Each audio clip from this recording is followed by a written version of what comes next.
with Gabriel. Here's Gabriel. Steps up in the pocket, looking for the first down, has running room and more. Gabriel down the sideline, burst of speed at the 20, cuts it back. Dylan Gabriel, touchdown, OU. This is 365 Sports, powered by Sikkim365.com.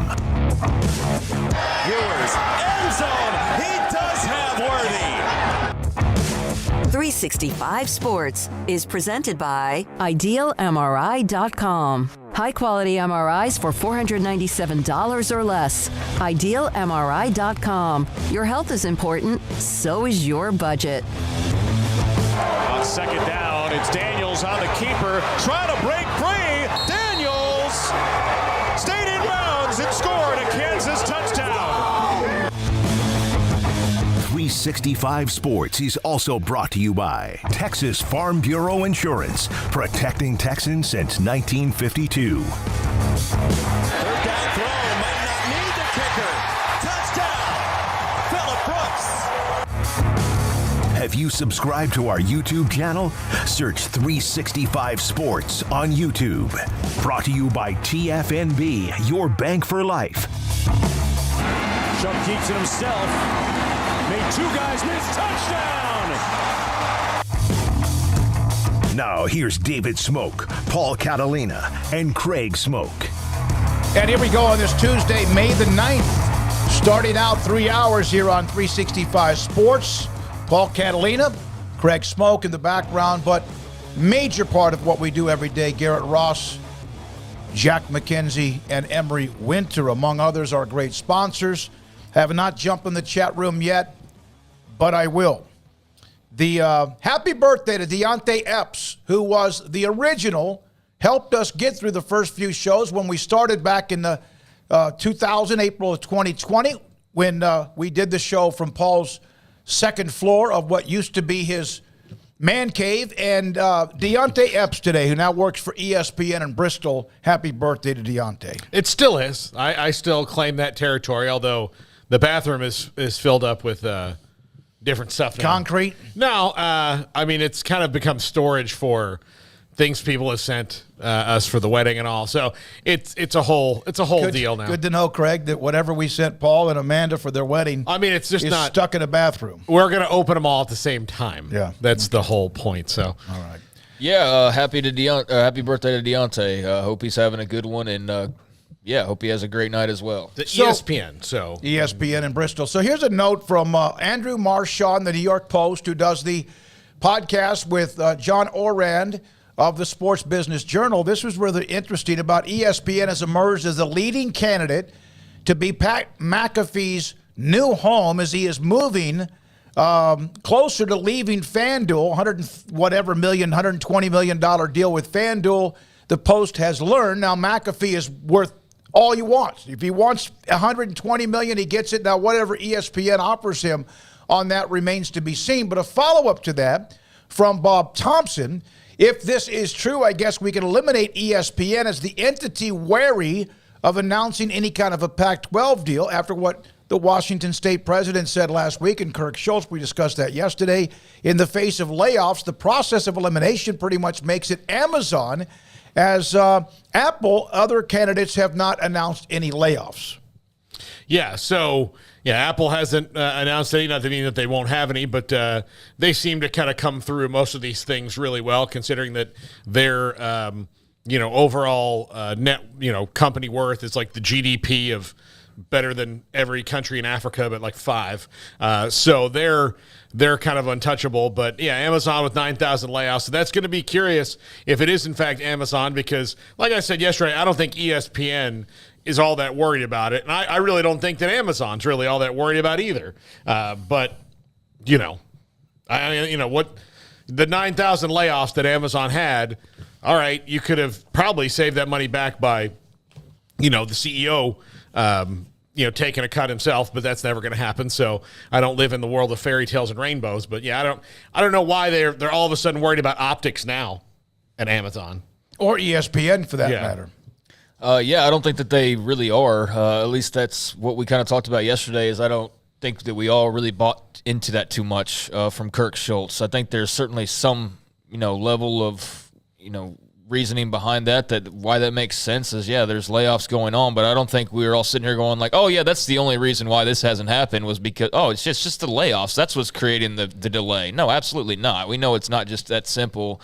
There's more to it than that. And, I guess if you're trying to play process of elimination, Bob chiming in there, I think adds some more weight to that as well, that he – is saying that or coming to that same conclusion, knowing what all he knows about the way that TV works. And, it's, again, process of elimination to a certain extent. But that is of interest, certainly. And if that's the case, then, I guess scratch one off or, eliminate one and let's move on to the next. And Amazon Apple would make a lot of sense because of what they're trying to do in streaming, because of the tech factor that's been pointed to so often as well. And it's hard for me to believe that Apple or Amazon are worried about being looked at as like too cutthroat or too bloodthirsty or whatever by, I would think, announcing a big TV deal is actually a good thing. Yeah. And not a bad thing because, again, who's getting pissed at you? The people you already fired? Is everybody else going to, you know what? They just laid people off. I know they just announced the Pac, and I love the Pac, and I'm a Pac fan, but I'm not going to get it out of, of course you are. Of course, so I don't really buy that, and so we'll see if that in fact comes to into fruition. But yeah, it certainly makes a lot of sense that would be the one you'd cross off the list. But then again, what was it just 2 days ago? It's like, no, ESPN's absolutely in it. So. Yeah, who do you want to? It's like trying to grab fireflies in the summer night around the state of Texas. I don't think that Kirk Schultz made that up. I do believe that one of those people may have told him that. Oh, I'm talking more about the Dennis Dodd back and forth. ESPN's not in it. No. Yes, they are. And then all of a sudden, wait a second. Here, no, maybe they're not. But the layoffs thing meaning something to it, like that to me is something that one of the corporate suits at those entities said, well, we need to, we'll get around to really clarifying some more of this after we kind of get past this wave of layoffs. That's an excuse that they would give to the Pac, and then he regurgitated out to people. But that doesn't, again, there are believe what you want to believe. So many things that they don't care about optically, ever.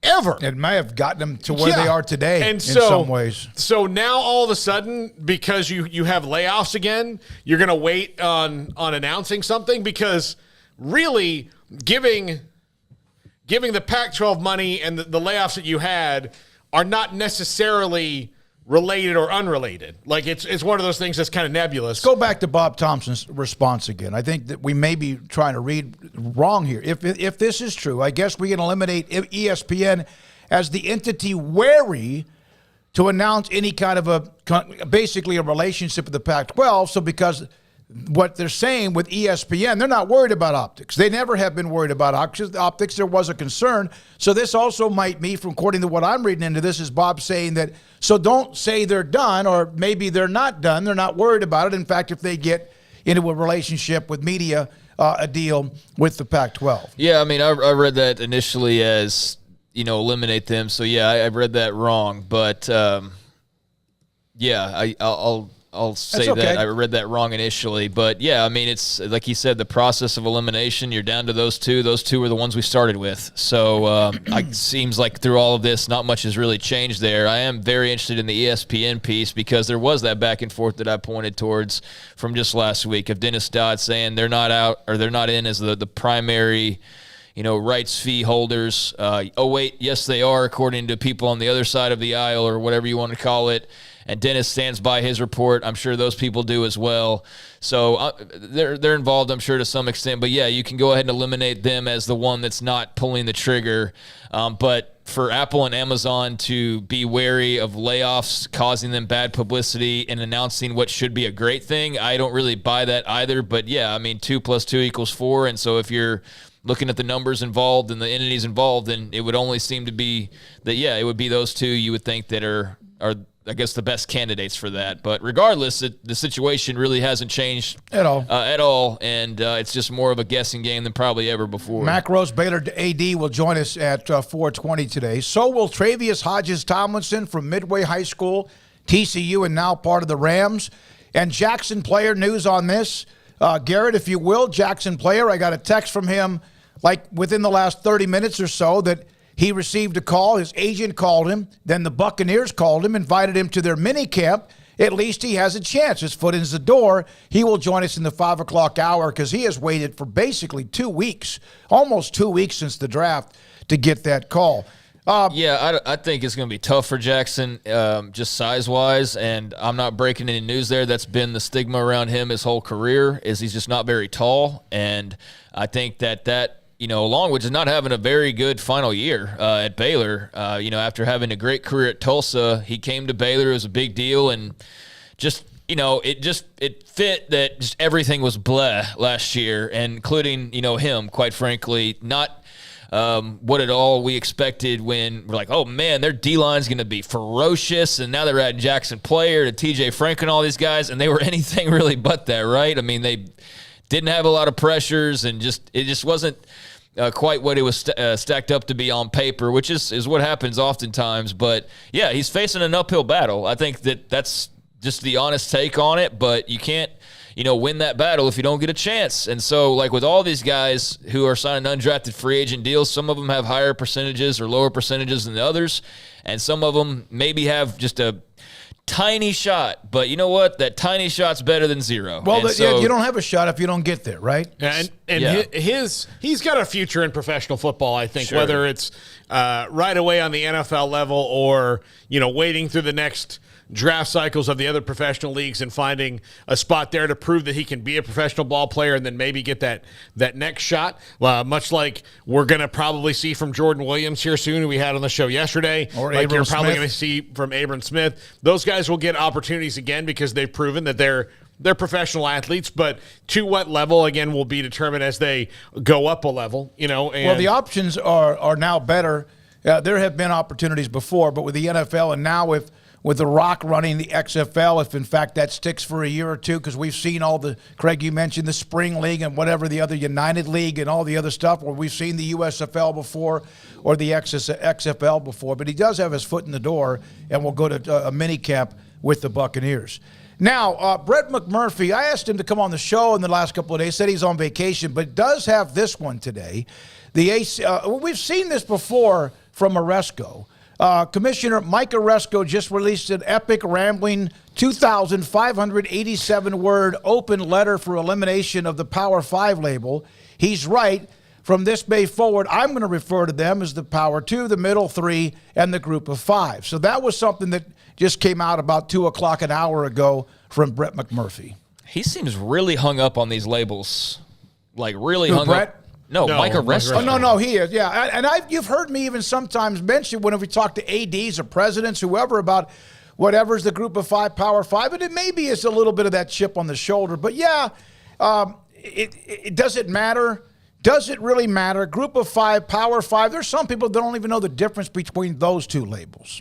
Yeah, I understand it to an extent because he's got to fight for his brand. He's the face and name, at the top of the list of that American Athletic Conference brand, especially now with some of their departures. And I know that they're, we can't sit here and talk about the Big 12 fight for survival and turn around and poo-poo on the AAC for trying to do the same thing, or the Pac for trying to do the same thing, or whoever it is, on any given year. So, I respect that he's doing his job and he's fighting for the American, but did something prompt this? Was this like, I don't know. Was there a segment on SportsCenter that ticked him off or something? Because it just seems like sort of out of the blue of like, stop with these labels.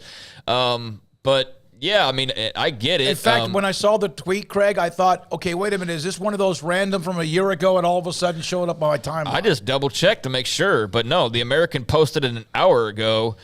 So he felt the need to, reiterate what he's basically previously said before about how they shouldn't be, labeled P5, G5, and all of that, and that the P5 has been further eroded. And so it sounds like he's just trying to, as much as he's trying to pick up his brand, he's trying to also, drag some others down to them as well. and basically say, like, well, there's just a top 2 and then there's the middle 3, and I guess maybe they're a part of that middle 3. But if people started to adopt that logic, wouldn't that just be the exact same thing we're already doing, except for now they're a little bit higher than they were as a Power 5? Yeah, and I know that, like, he's trying to get the simplest explanation is this is going to be helpful for the marketing and the the image of their league to not be cast down on this other level. And with the 12-team playoff coming up, that's really important that, now that they're going to definitely have a team from those, I'm sorry, Mike Oresco, group of 5 conferences in the playoff every year. What a jerk. That they, like relayer or rename things. But I would caution him. I know that the people who bring you things on planes are all supposed to be called flight attendants now. Right. But darn it all, if I have not said stewardess every day of my life, I know it. They want to be called flight attendants. That's fine. But when I think of their job, I think of them as a stewardess. So a lot's going to have to change in the public lexicon for this to work. Would I want to call one of them? I say ma'am or sir. Yes, but I mean, in my brain, I'm still thinking stewardess. So you're I right. still call Baylor women's basketball Lady Bears on occasion because that's just what's been drilled into my head for years and years, and I know it's changed now, and I always correct myself or whatever. But I mean, I understand his point. I understand the fight he's fighting, but the autonomous 5 is the label that we just fall back on, and then what argument does he have? Mm-hmm. All right, let's not call it the Power 5. Let's call it what Mack Rhodes has always called it, the autonomous 5. Now what's your argument? Because those 5 have autonomy, and that's something that the American Athletic Conference doesn't have, and that's basically what the term was to begin with, but it was just the power part of it. Also, I think because of the revenue there, the highest earning conferences, that came into play as well. But, yeah, the simple solution is to say, all right, it's not the P5, it's the A5, and I don't know how he would argue against that as well, but there is like this weird middle area right now, and there's plenty of people who watch this that aren't Big 12 or Pac-12 fans who are, American Athletic Conference fans. Certainly a bunch of them coming from the American Athletic Conference, and they've had some huge moments and had some great teams and done some cool things. But, it just seems very random to just put that out there today. So I'm wondering what the reasoning was behind that, other than just he's being swallowed up by the fears of what's coming down the pipeline and their place in all of it. And that's understandable, because even the people who are the A5s, at least 3 of those groups are, certainly not feeling totally 100% on board with the direction of everything and their futures as well. I mean, they feel probably better than he does, but there's still plenty of questions out there for them too. So, I mean, if we're saying just power as in power and not autonomy or anything like that, we're heading directly towards the power too. Yeah. And so if that makes him feel better, then that's fine, but I don't think it really changes all that much. Some of the reactions to McMurphy's tweet were, well, really it's the power 2, the middle 2, and the whatever, and then it was the power 2, the middle 3, and 5 others. So have it and take it as you want. Dennis Haiti, who has been on here before when it comes to sometimes the sports business and ratings, and we have not always agreed, Dennis and I, on some of his comments or what he thinks of us, but he's not an everyday guy, but he does like the show. The people that ESPN may be worried about when it comes to optics are the employees that are not being cut, but are the employees who are forgoing bonuses and raises to stay with them. Internal morale is important to organizations, and that makes a great deal of sense, Dennis, what you put in the chat room. Thank you for doing that. Also, a retired stockbroker, I got to make sure I comb through this one first, because you never know with retired stockbroker. Waiters, waitresses become servers. I agree, whatever. David Smoak, ma'am, she better be older, because that ain't good either. No, I don't know if ma'am for a young woman is, yes, ma'am. I've always taught that. Yes, sir. It's just kind. Is ma'am referring to maybe someone 40 and older? Or is it referring to a female anything? Not when Pete Catalina tells you to say it. Yeah. I'll just tell you that. When, I mean, I just. Secret agent, does he think that dropping the label will affect how his conference is perceived? I don't think it will. Yeah. Oh, I mean, I don't think it will. I think he thinks it will long term. Like this, he has to think of it as a long term play. It's not going to be something that if we all of a sudden start, calling it by a different name, that a year from now people aren't going to remember what it was. it's got to be long. This is something long term, and he's trying to do it to coincide with the fact that they are getting more opportunities now because of the 12-team playoff. His methodology for going about it and writing a 2,500-word letter it's so long. It's it's not insane. Yeah, there are. Okay, we have a college student in this room. When you have to write a 25-word paper, Emery, you're pretty pissed off because that's a long time of your day. I mean, let's see, I'm guessing about a 12.5-page letter if you print it out, maybe more. I don't know if there's anything ever in a world that I would ever read that was that long. Mm-hmm. I just it has to be about maybe something that's going to affect me personally immediately for me to read it if it's that long. You don't read a book or anything? No, I read a book. I'm talking about I take my time reading a book over time. But I mean, it's just that it's just so long, and it's just about something that I don't know that many people really care about to be that long. But I mean, he completely challenges the label of Power 5. He challenges the autonomy and what that really means and whether it's relevant. And I mean, he goes all in on the label, and it should be done away with basically in his eyes, and how damaging it is. And I mean, you can't say that Mike Resco's not fighting the good fight for his teams. He certainly is. But my gosh, like, what spurned that? That's what I wonder more than anything, is like, what made him sit down and go, I'm not just going to hammer out a statement here. I'm going to write 2,500 words on the label autonomy and why it's damaging and all of these different things.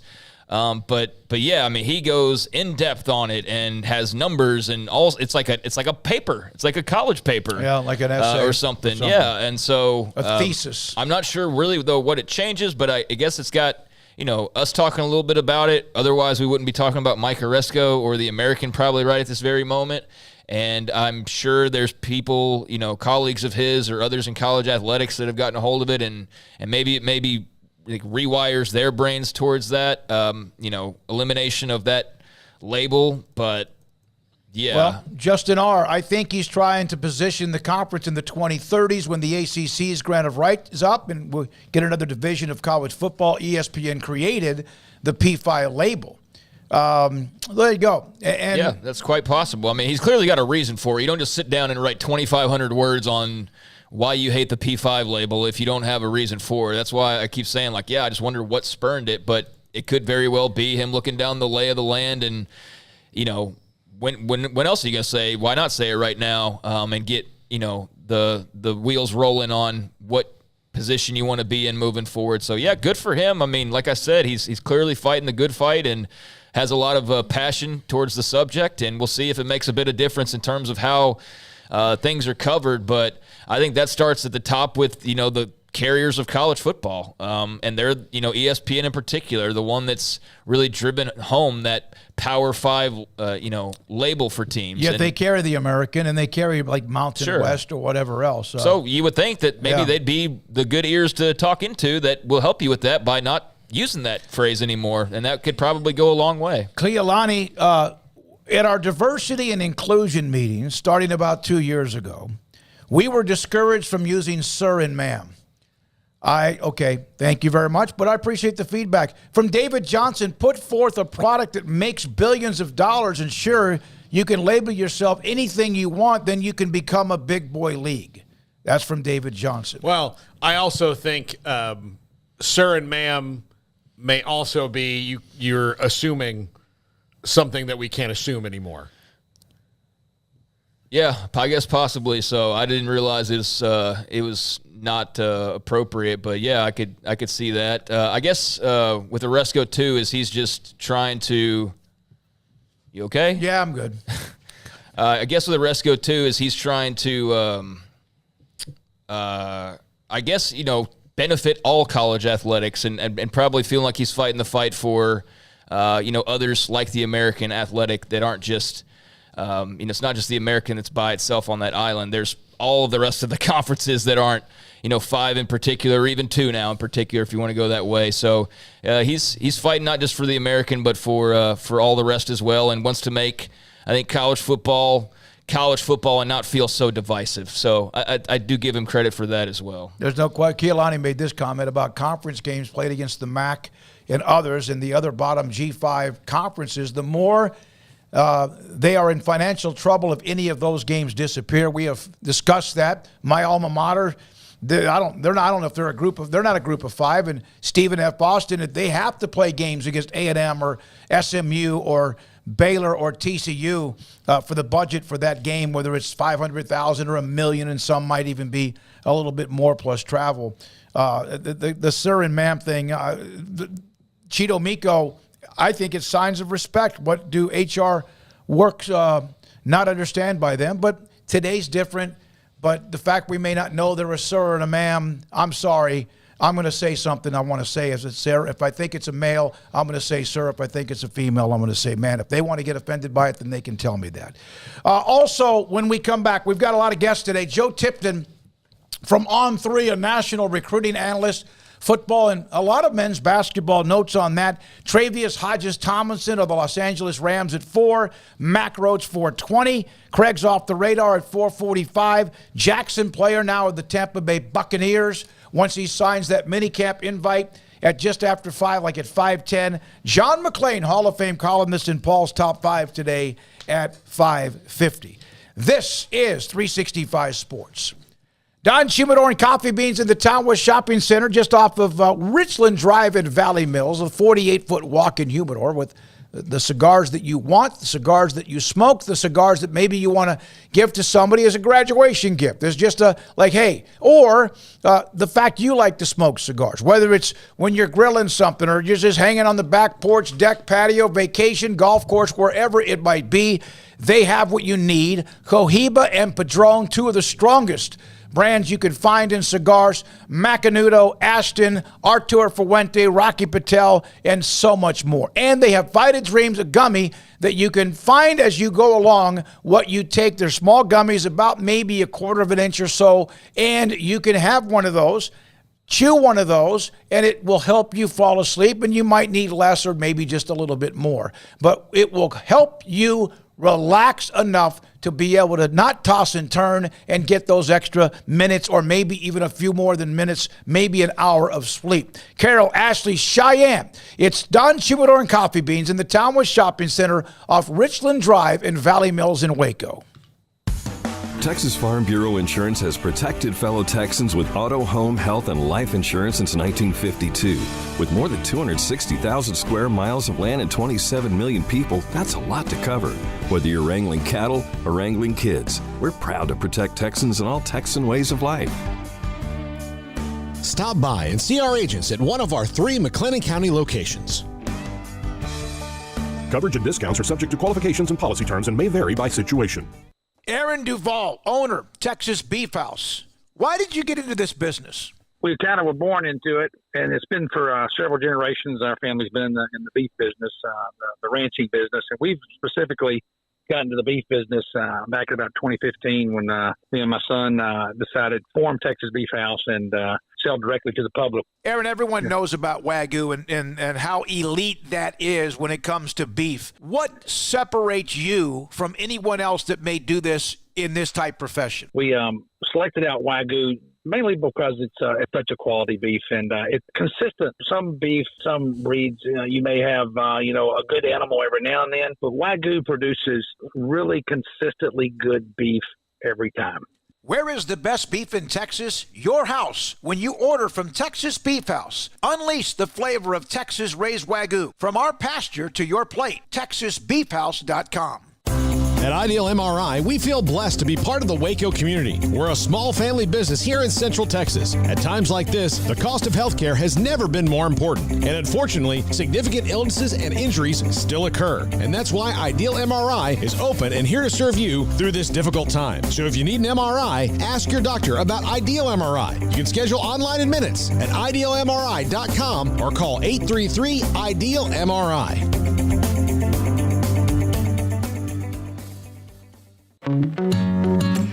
Established in 2007 and independently owned, Alliance Bank Central Texas is committed to helping families and businesses meet their financial goals. From their tellers to their board of directors, they know the importance of superior service and competitive products. Customers have confidence knowing that their financial needs are in good hands. It's your bank, Alliance Bank Central Texas, with 2 Waco locations, 4721 Bosque Boulevard and 191 Archway Drive on Highway 84, and at alliancebanktexas.com. Member FDIC, an equal housing lender. Pizza, burgers, and Bears football. There's no place around Waco that serves them all other than Bubba's 33. Come show your green and gold and enjoy some of Waco's best food and beverages while watching your favorite team, the Bears. When real Bears fans get hungry, Bubba's 33 is the #1 spot for ice-cold drinks, hand-stretched, stone-baked pizzas, and bacon-infused burgers. Join us for indoor or patio dining. Bubba's 33, Waco's restaurant and proud supporter of Baylor Bears football. Sick 'em, Bears. It's the season to shop our large selection at Allen Samuels in Waco and find the vehicle that's right for you. Get amazing deals on new Ram trucks, Jeep SUVs, Chrysler minivans, or a sporty Dodge. Shop AllenSamuelsDCJ.com or come in to see us today at Allen Samuels in Waco. This is 365 Sports. The 3 o'clock hour is sponsored by Waco Custom Marketplace. Meats, sweets, Texas treats, and a cut above the rest. 425 Lake Air Drive, Waco. Kansas State yesterday announced a new indoor track and field complex project among some other new facilities.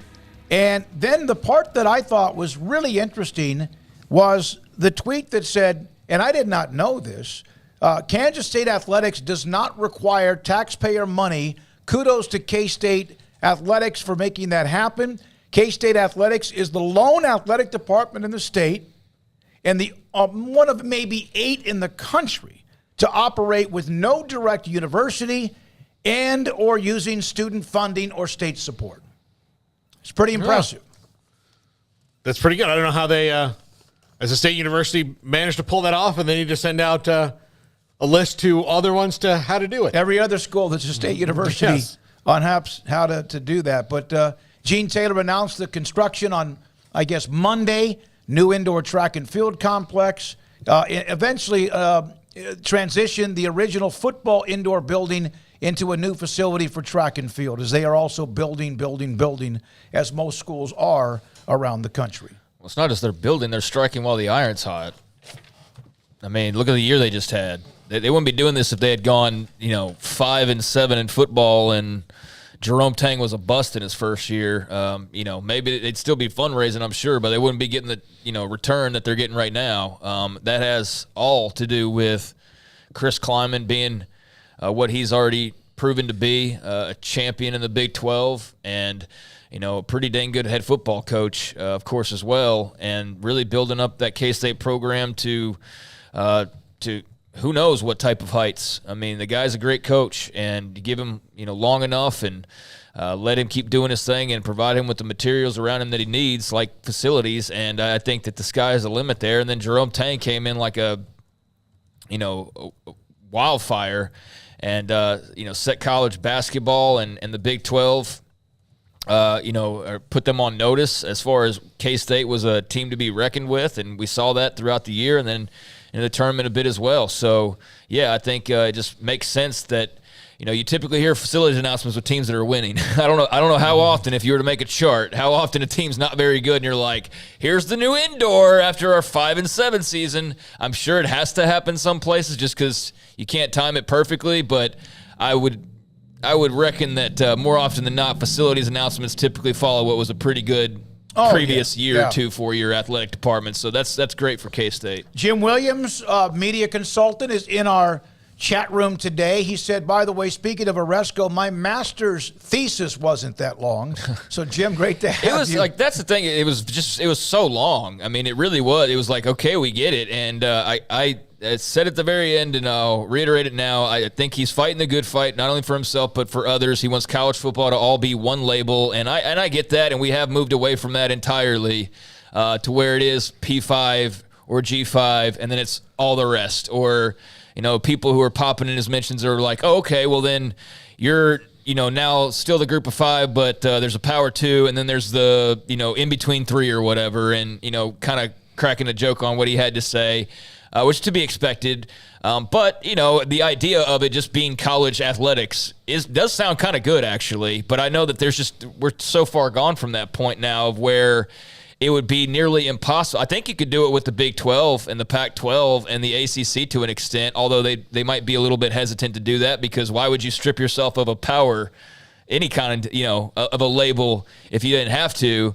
But there's 2 out way in front, and I don't know that they would be the ones to go like, oh yeah, we'll just act like we're all in the same room as you. And they are, when it comes to certain things, but on the surface and the way it's perceived, they're certainly not. And I don't know that that's something that you'd want to, necessarily give away if you were the Big Ten or the SEC, for example. All right, so there's that. We mentioned the Marshawn and all of that. Now, we have just enough time to discuss this before getting to the segment next with Joe Tipton.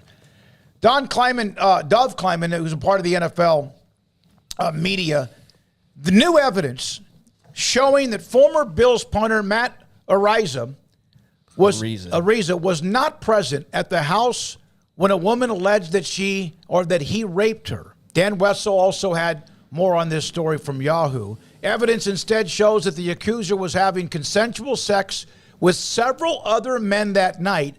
Ariza lost his job in the NFL. I would think most everything else. Probably can't get a job. I don't know. But go ahead. It's Ariza. You were right. I was thinking of Trevor Ariza. That's why I had it in my head. Yeah, so it's Ariza. That's my what bad. Araiza normally is. But that's fine. I could accidentally have said that incorrectly. And I may get crushed for this.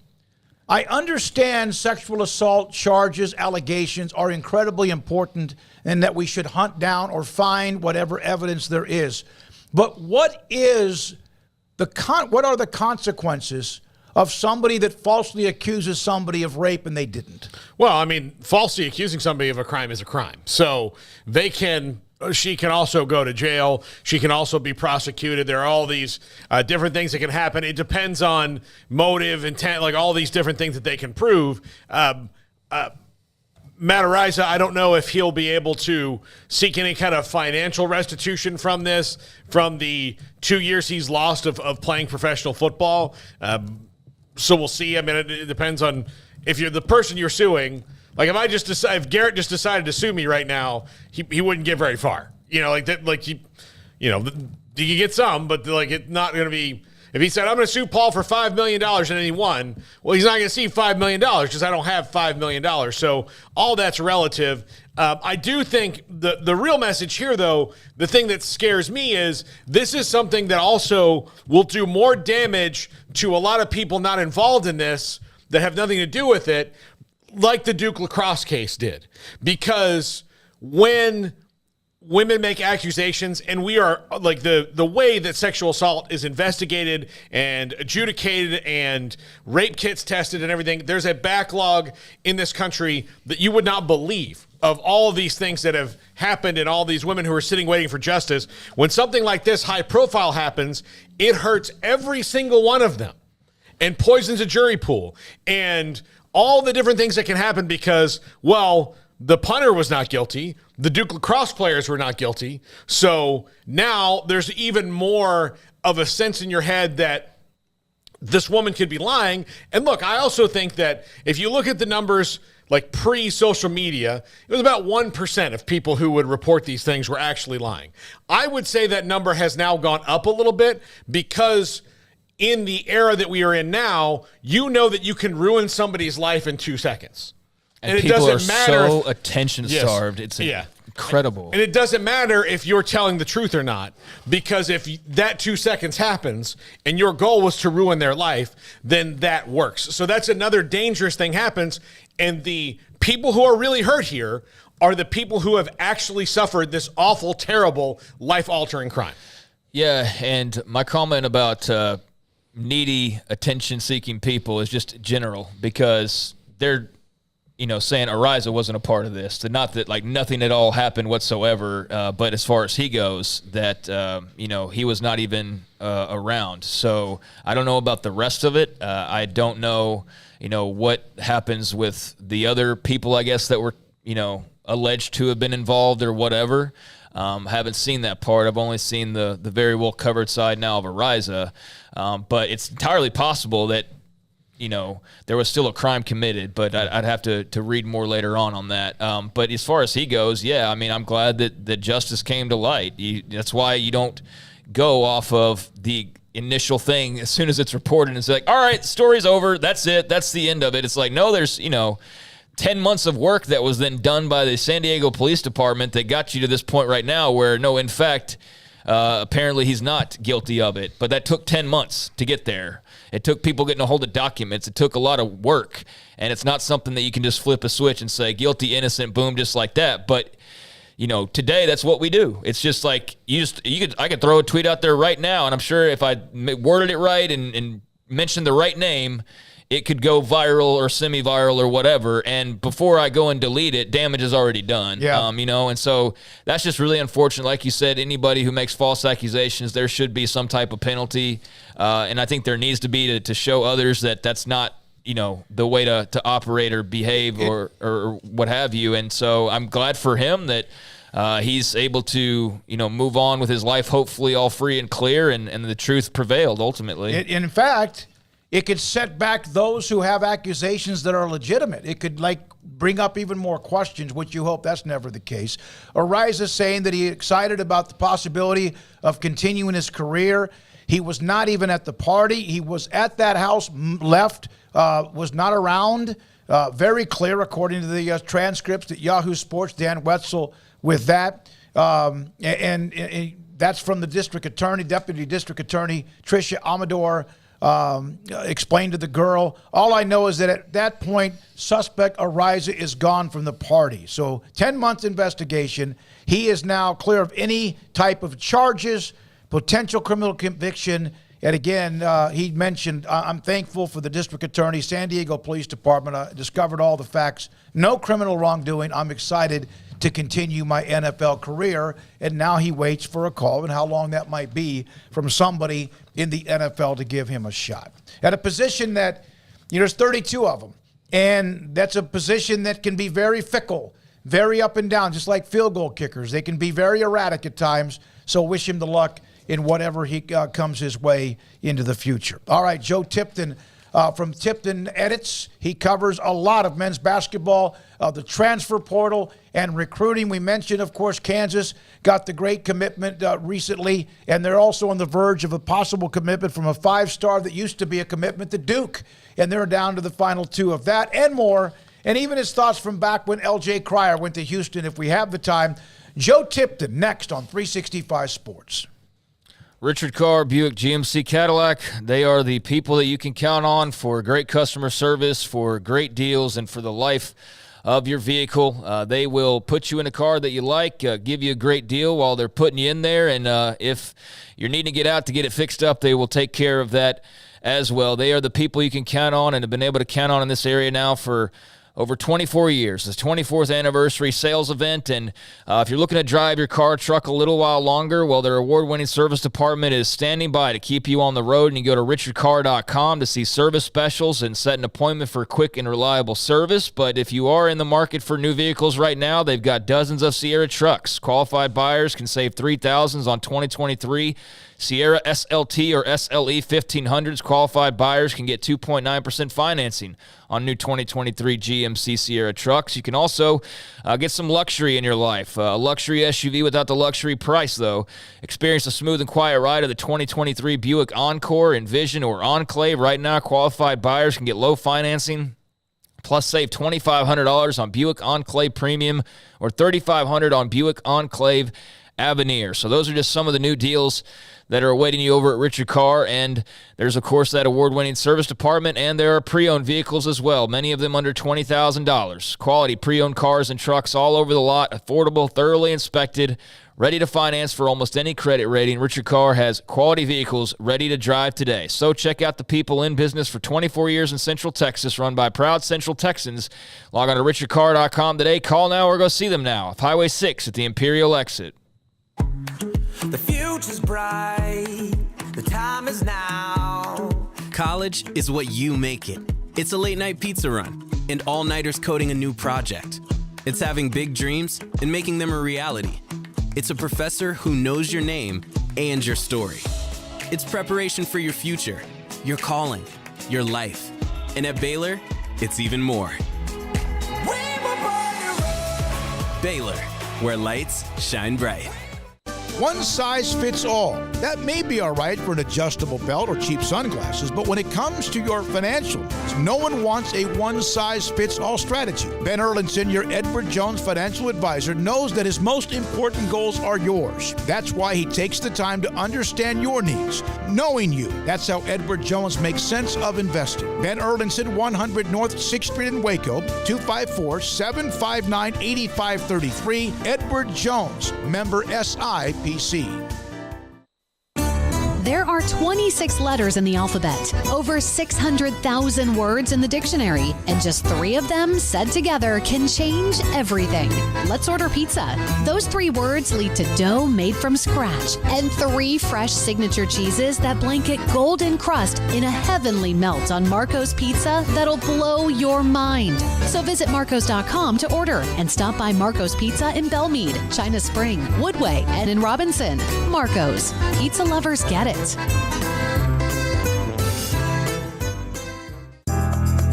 Riverbend Liquor and Wine, Lakeshore Drive, North 19th Street, right behind the bank, is a hidden gem in Waco. If you're a fan of bourbon, especially local Texas bourbons, that's where you gotta go. Balcones, TX, Devil's River, whatever it is, they've got it. Riverbend Liquor and Wine, plus the best selection of craft beers in Waco, seasonally churned out throughout the year, whether it's spring, summer, fall, or winter. Riverbend Liquor and Wine, best selection of craft beers, a speedy drive-through window, and excellent customer service. Find out more on Instagram or just go by and see them. Lakeshore Drive at North 19th Street behind the bank.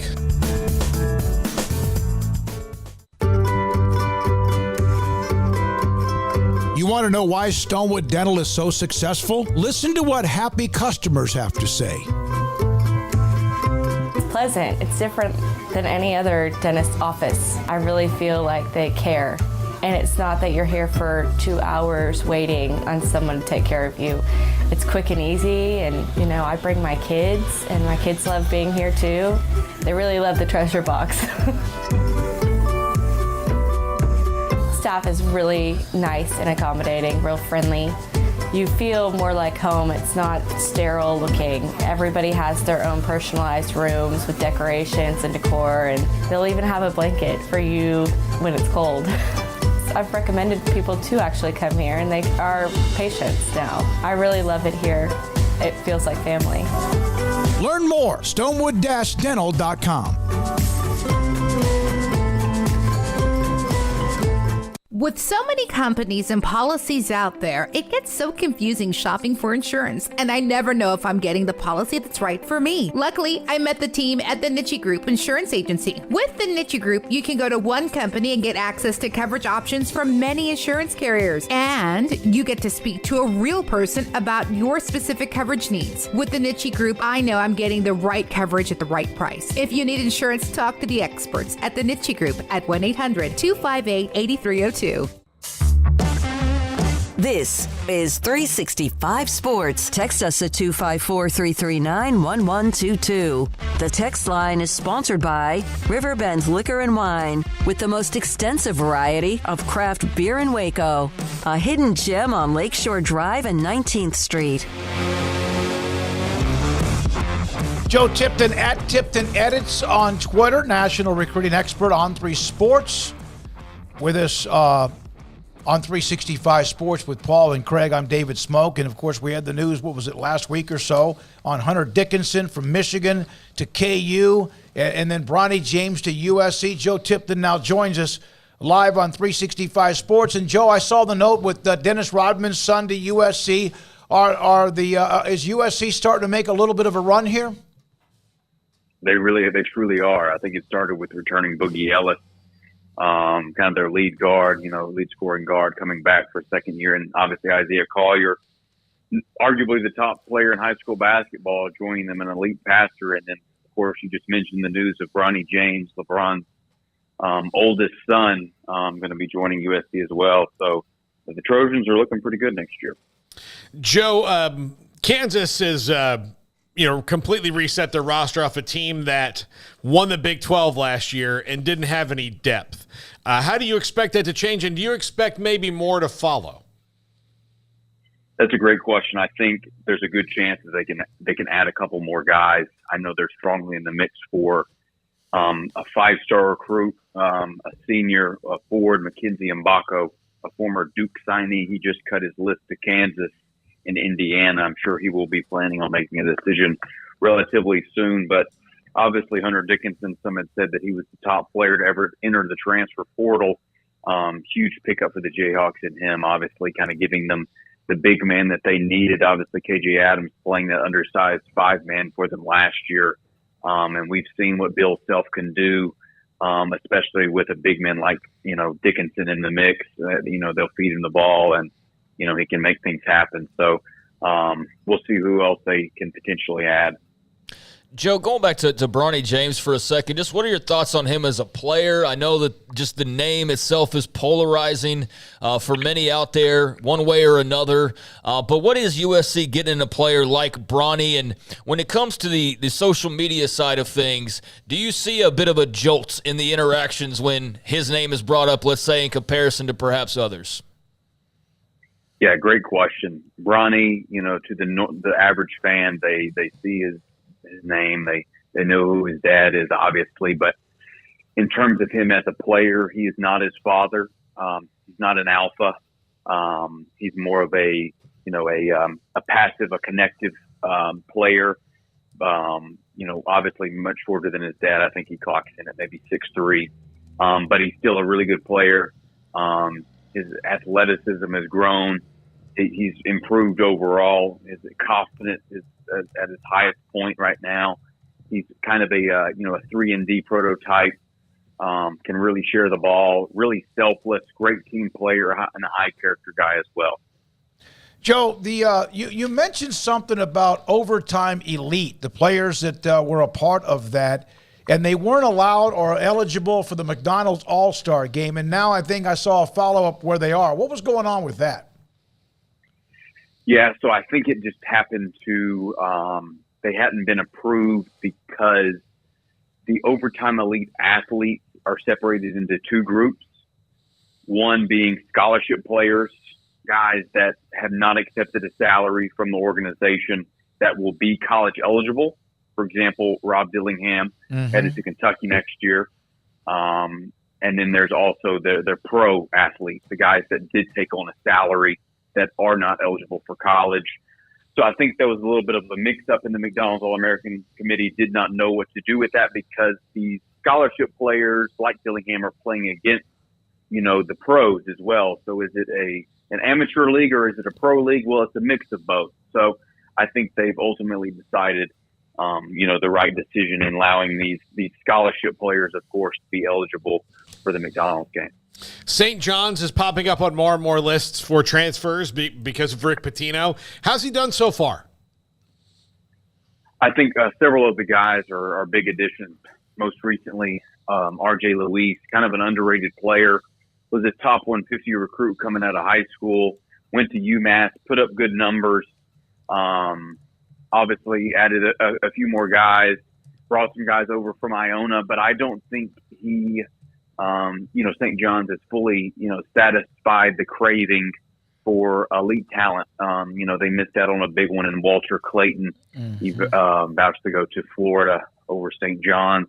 But, I truly believe in Pitino and, I don't think it will take many. I don't think they'll have many more misses. I think people and players are going to want to play for him. I would imagine, Joe, that could also apply to the guy I'm about to ask you about in Jerome Tang. I mean, how could you not want to play for that guy? I know a lot of people are very impressed by him this past season. I know they've dipped into the portal a little bit as well. Tyler Perry here in the last month. But what are your thoughts? Are they getting a little bit of that extra oomph from the run this past year? Are you hearing more about them than you typically would? What are your thoughts on where K-State sits? Yeah, great question. I think the excitement for K-State, even before heading into this past season where obviously they saw a tremendous amount of success, but just that fan base was reignited when Tang took that job. Even me personally, I didn't even watch K-State basketball before Tang got there, but he's really made that place rocking and rolling. And you see all the clips online and the videos of him getting in the student sections. And, people really want to play for Coach Tang. I've talked to a few of the guys that have, signed up to play for him, and they just truly love him, and they believe in him, and I don't think there's any doubt anymore. And I think more and more high-level players are going to be considering going to Manhattan, Kansas. So Baylor has had some attrition. Obviously, the L.J. Cryer news, which had been simmering really for almost, it seemed like about a year or so. They've brought some in. Jalen Bridges is going to test the NBA waters. Adam Flagler is going to go to the Combine. And they've picked up a name or two. They've also picked up a walk-on at Asamoah. They have Robert Wright, who've committed to them. What are your thoughts about the offseason?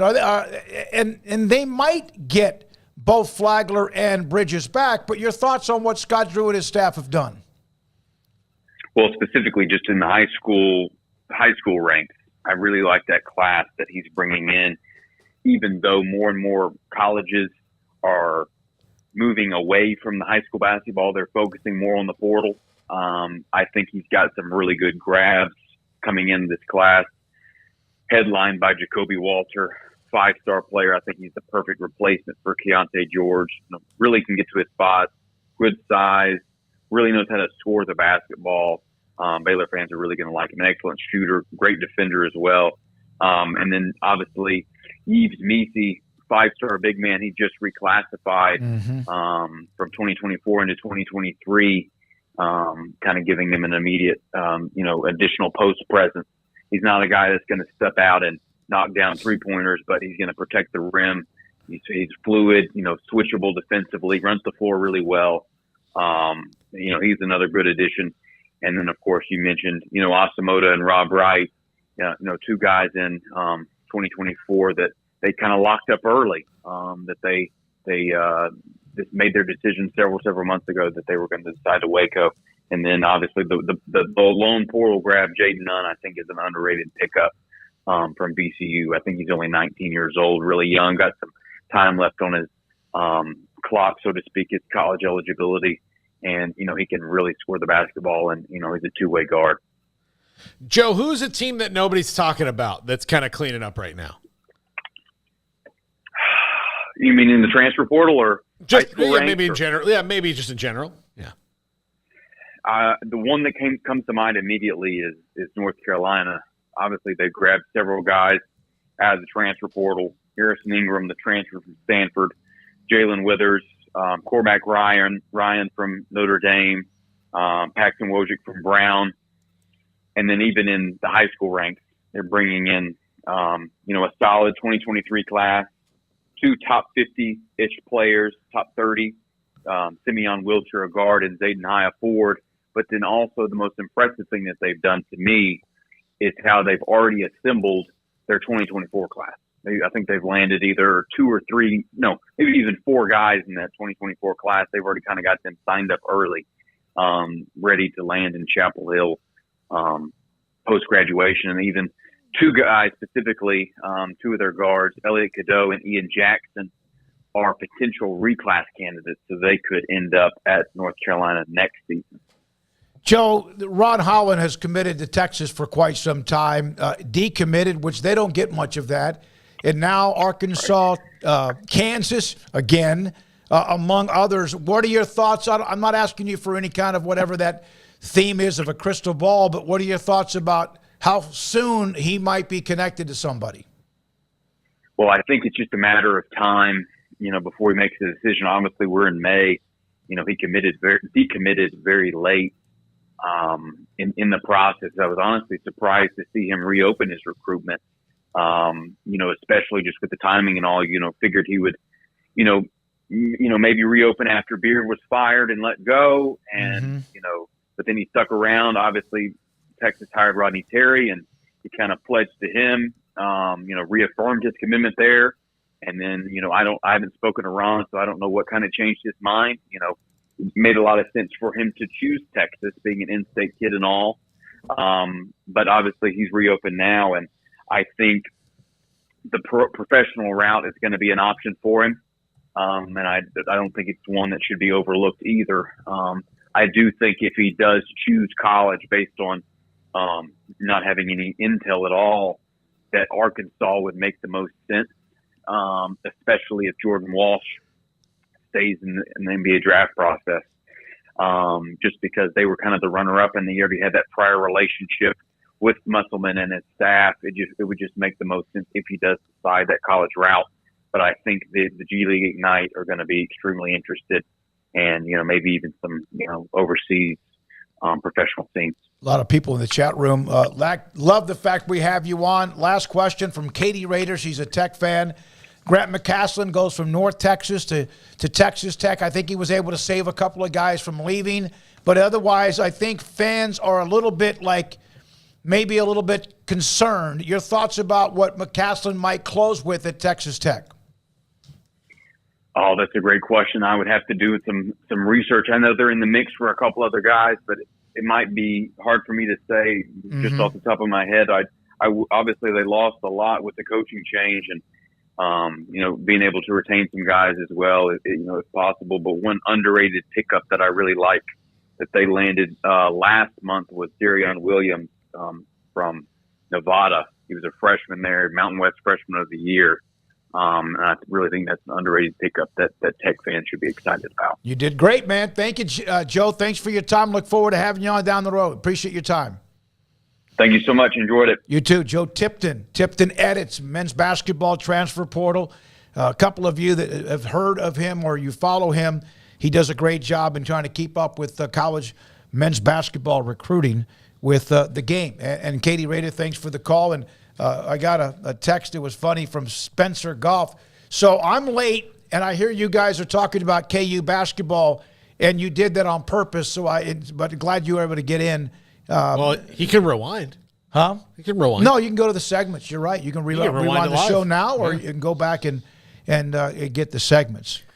There's not really a segue for this.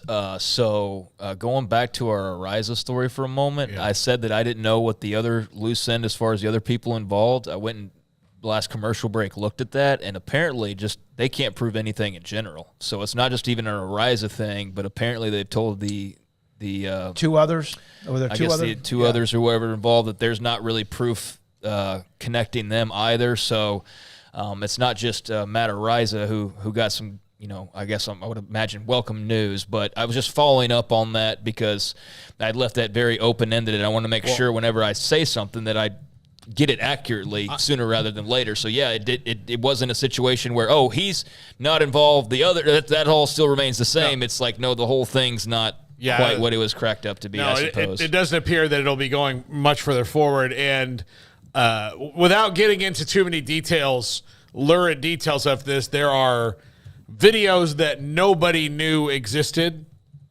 that people have testified about, when Matt Ariza left the house, when these other guys left the house, the content of some of these videos. Some of them were shared to Snapchat, which, even though Snapchat says it goes away, it doesn't. It's somewhere because of situations like this. Right. So that's kind of where the case has gone right now. And this is the prosecutors that are saying this. This isn't the defense has not presented this evidence. This is the prosecutors have discovered this evidence in their investigation of this case. Right. All right. Go ahead. Joe, like I said, there was no easy segue there, but I know we're going to move on entirely, so I wanted to follow up since we had just recently talked about that. But, Joe does a great job. Cool to have him on, and I'm sure we'll be talking to him a lot more, but I know we need to catch a break here. Yeah, we're going to come back. And Tre'Vius Hodges-Tomlinson, who played at Midway High School here locally, we did his games. Then he played at TCU, part of the national championship game. Didn't end well with Georgia. And then selected by the Los Angeles Rams. I had a chance to visit with him earlier today. And Tre'Vius Hodges-Tomlinson will join us next on 365 Sports. Pioneer Steel and Pipe. Since 1943, new facility more than twice the size of the older one, allowing so much more inventory to be a part of what they have in stock, higher quantities of inventory in a much more organized fashion. What he also, I was talking to Braden Embry, who is the marketing person for Pioneer Steel and Pipe.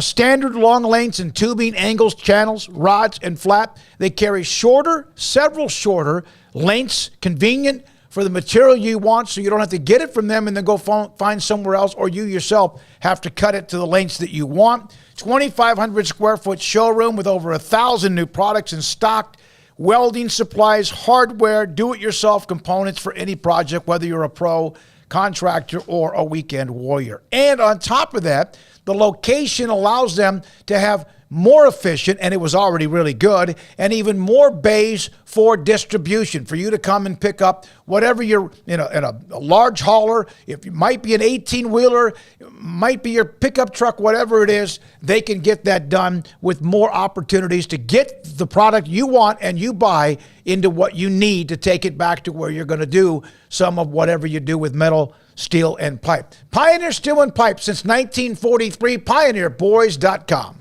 Cars priced right, both day and night. Average your car in Texas. Trucks built for you, red, white, and blue. Average your car in Texas. Cars that zoom with lots of room. Average your car in Texas. Count on us, a dealer to trust. Average your car in Waco, Texas. Shorty's Pizza Shack at 12th and Bagby is a homegrown, locally owned pizza place that's out of this world. Everything from the dough, the sauce, the sausage topping is made fresh in-house. Not to mention the amazing pizza pillows, the chicken wings are to die for. Try the Sikkim sauce, chili cheese fries or tots, plus great specials on food and drink every single day. Shorty's is also the perfect spot to watch the game with your friends. Shorty's Pizza Shack at 12th and Bagby. Tell them Paul sent you by.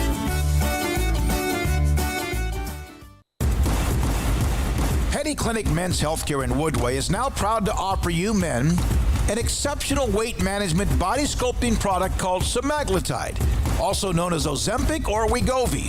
Semaglutide is an FDA-approved weight management medication.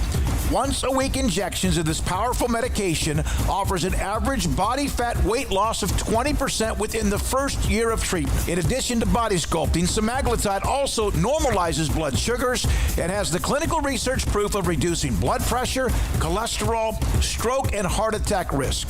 If you're like most men and you have stubborn fat that will just not respond to typical diets and exercise, then help is finally here.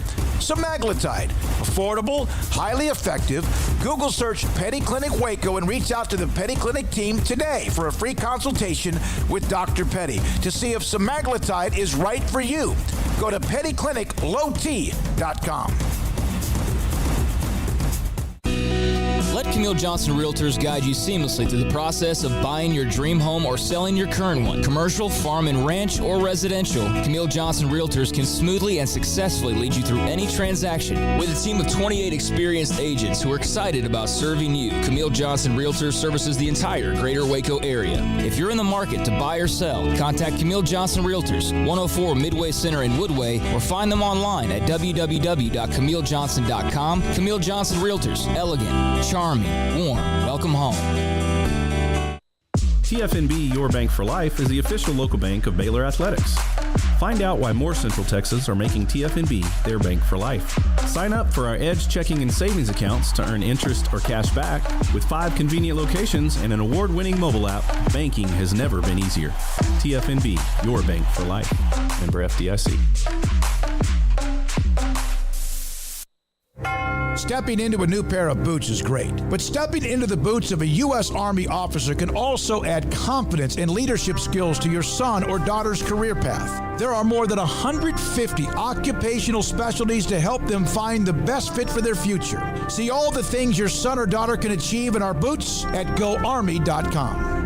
U.S. Army Waco Recruiting Company, 254-598-8131 or 254-776-1543.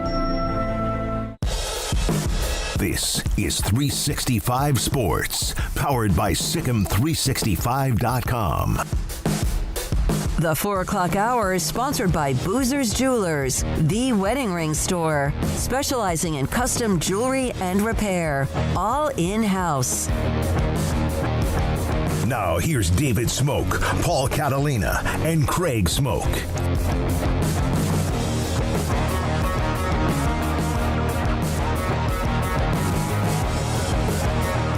Tre'Vius Hodges-Tomlinson with us, TCU, Midway High School, and now a member of the Los Angeles Rams. So what has the last few days been like post-draft? Is it still busy? What can you kind of explain what you're going through? Yeah, it's still pretty busy. Much more of a grind, just staying on top of, my conditioning, and then also, everything as far as being a defensive back, my skill set. But, just getting all the information, and, it's pretty much around the corner now. I got a day left until I'm flying out and reporting, so basically just staying on top of everything. How much do the Rams take control of, getting you there, and how much is it on you and or your agent? They're doing a great job. Pretty much they're taking care of everything as far as traveling and stuff. And then, once we get out there, the residence and everything that we'll be staying in, so everything is handled already, making it easy on my family and my agency. So, we just pretty much preparing for, what's to come, being out at rookie minicamp and stuff like that. I think Paul Catalina, Craig Smoak, and then, of course, and me, we saw you early on at Midway and what you were capable of. But we also know your story that you were pretty much under-recruited, and yet you win the Thorpe Award. You play for a national title. You wait until draft day 3 to get drafted. Is that chip on your shoulder even larger than it's ever been before? Man, I feel like, it's the same, chip that it would have been, if I would have went first round. Pretty much I've been self-motivated my whole life, and, no matter the outcome, it would have never changed, but for sure, understanding that, it's more doubters, and it showed. So I'm going to make sure to prove everybody wrong once again and, continue to do what I've been doing, in this, sport of football. I spoke with Coach Hume, who's now, of course, back in Mansfield with where he is at that younger, newer school in Legacy. But I asked him about what have you seen different in Tre'Vius at Midway compared to what he is at now. And he mentioned that he saw that you still had that great confidence, but it's more controlled. It's not so much like maybe a little cocky, but it's more mature. Did you get that feeling too? Yes, sir. Just growing up as a person, growing as a man, growing as a teammate, and, just growing up, as far as having character and stuff like that. Much more applying it to my game instead of, just wearing it on my shoulders, at all times. So, just using my confidence and everything like that, much more in the game of football, and, just being as level-headed as I can outside of it. Do you feel like you maybe even appreciate former players, coaches, teammates, friends, or whatever, even more so now that you're at this level? Yes, sir. Just understanding that it'd be more advanced, coaches and stuff like that in the NFL help me become much more of a better, defensive back. And, that's what I'm looking forward to is improving early on and, and then also teammates, learning from great vets and taking it all in early on so that I can be, have just as big of a name as, the Jalen Ramseys, the Tyrann Matthews, and everyone else that has done great things in the league. So tell me, if you wouldn't mind, or take me through the waiting, the draft, the Saturday. You knew someone was going to pick you. There was no question you were going to be drafted. But as it continues to go on, what was it like? When did you kind of know? Did the Rams call you? How did that go down? And then just the reaction of when it did. Man, it was overwhelming. Great feeling, especially, how I was feeling about everything, from the beginning on, even, not going day one. It hurt me deep down, honestly, but I can't let I can't let my feelings get in the way of who I truly am. So once the call happened, I seen, it was a call from Oakland, and it's a crazy story, man. And I can't wait to be able to tell it once it's all said and done, but very thankful for them making that decision, because it's, like I said, before in the call and everything, it's going to be one of the best decisions they've made, so, man, my family was very excited. The Rams has always been my mom's favorite team. Yeah, man. And then, my uncle, he's out there in LA. That's where he works and everything. So all together, man, it's a great, place for me to be, especially as a young professional and going to, taking a bigger step, and becoming a professional football player, man. And I'm just ready to go to work so that I can be, that person, that extra 111 on a great team, in the making. How much has LaDainian, your uncle, kind of explained or along the way counseled you on what it truly means to be a professional football player? He's pretty much been doing it throughout my whole life. Early on, and that was what helped me, grow as a person as well, and understanding professionalism and what it takes to, become a professional, a great professional like he was. And, just the talks and the lessons learned. And then, also understanding that it's much more than just, being a great player. It's all about being consistent, not just on the field, but off the field, being that same person to everyone. And, just carrying yourself a certain way. And understanding that you always have someone that's watching and docking you. So, I took on the information and, applied it to, who I am today. Well, there's no better, perhaps, role model than having LT. You came back into town right before the draft and spoke with some younger students in Midway ISD and around Waco.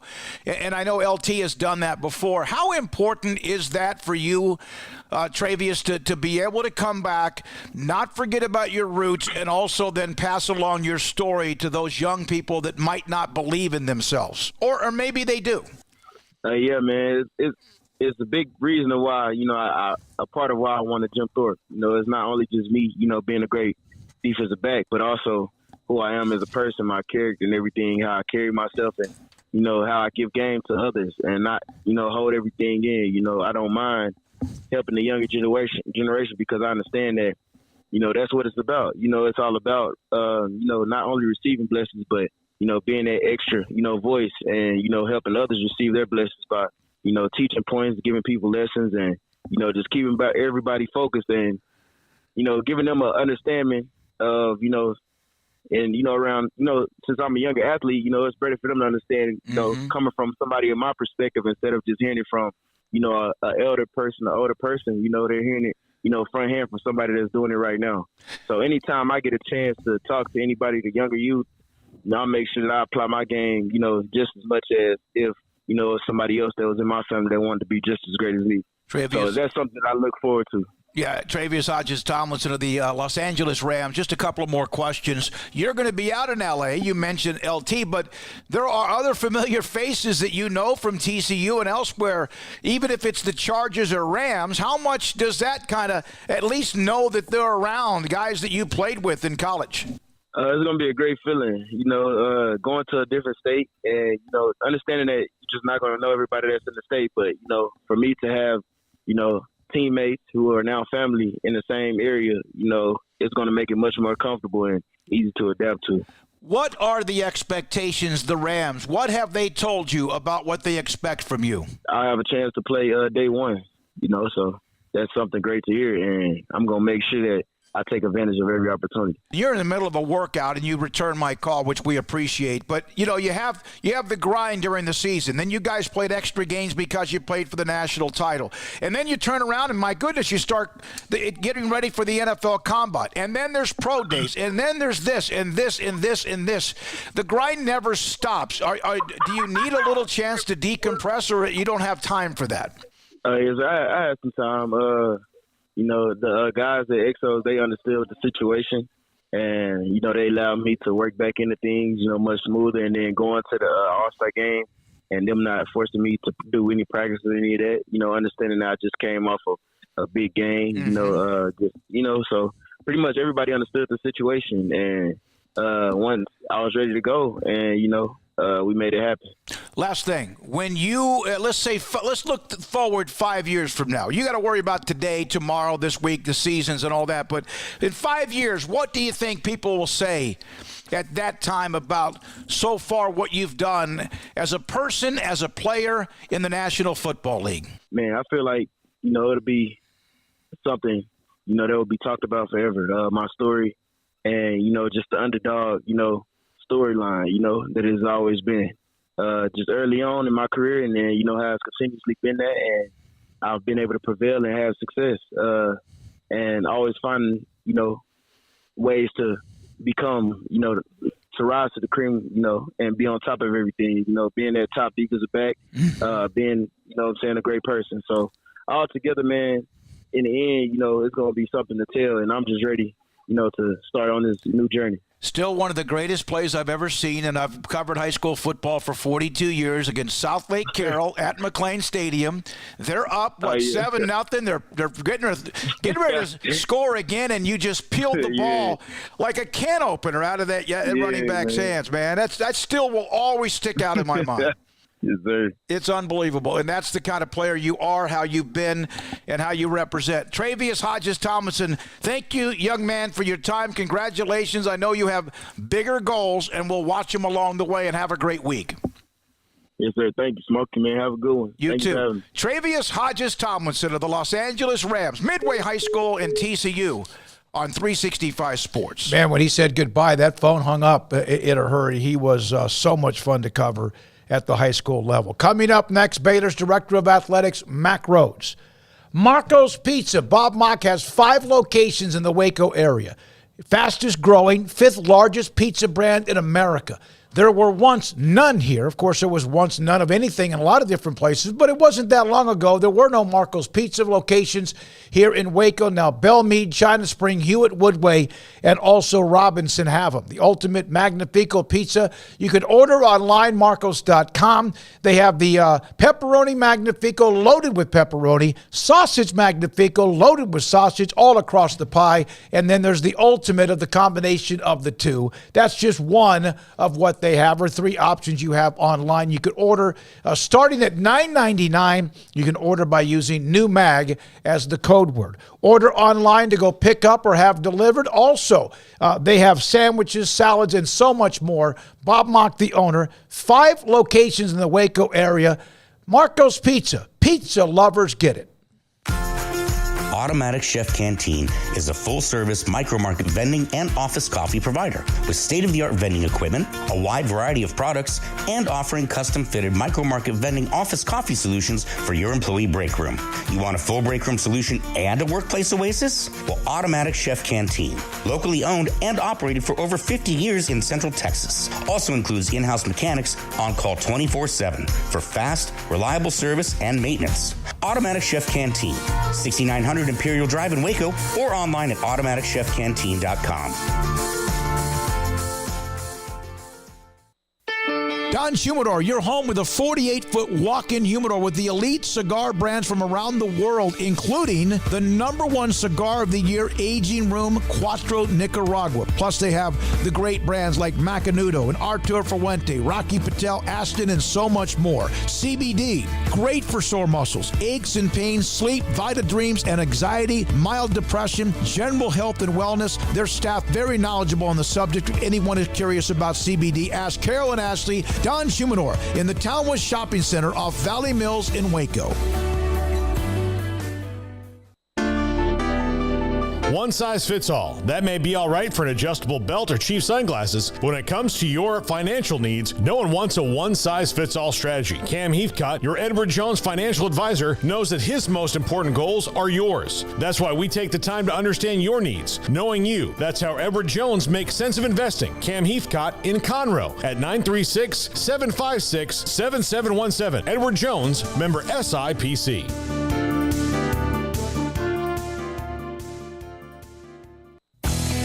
Three Nations Brewing Company has 16 different beers on draft with a new beer every Friday. It also offers 2 air-conditioned tap rooms, a large indoor beer hall, a second-floor mezzanine offering a great overview of the brewing company and equipment and patio where you can relax under the shade. Plus, you can now experience the new Three Nations Beer Garden Grill on our shaded patio. Grab a cold beer and enjoy a bite from our freshly prepared and delicious menu. Street tacos, quesadillas, freshly cooked burgers and dogs, and veggie burgers too. Nachos and so much more, all prepared and cooked on site. So come visit the award-winning Three Nations Brewing Company on East Vandergrift off I-35 in Carrollton.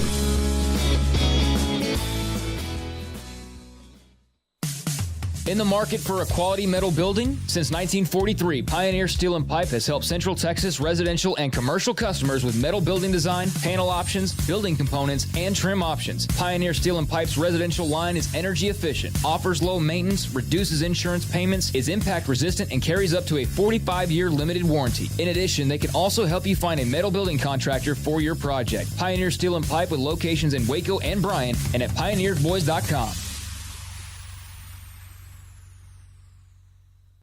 Boozers is the wedding ring store and more. If you're ready to get engaged or already married and want to upgrade your wife's ring for a special anniversary, Boozers is the place to go. With the largest selection of premier quality diamond engagement rings and wedding rings in Central Texas. They have 7 cases with over 300 styles of rings from top designers like Natalie Kay. Choose from yellow, white, or rose gold, plus beautiful top quality loose diamonds. With an in-house jeweler, they can also custom make anything you want. Bring in a picture or drawing and let Boozers create your one-of-a-kind pendant or ring. They can even use some of your old gold and diamond jewelry to create something new.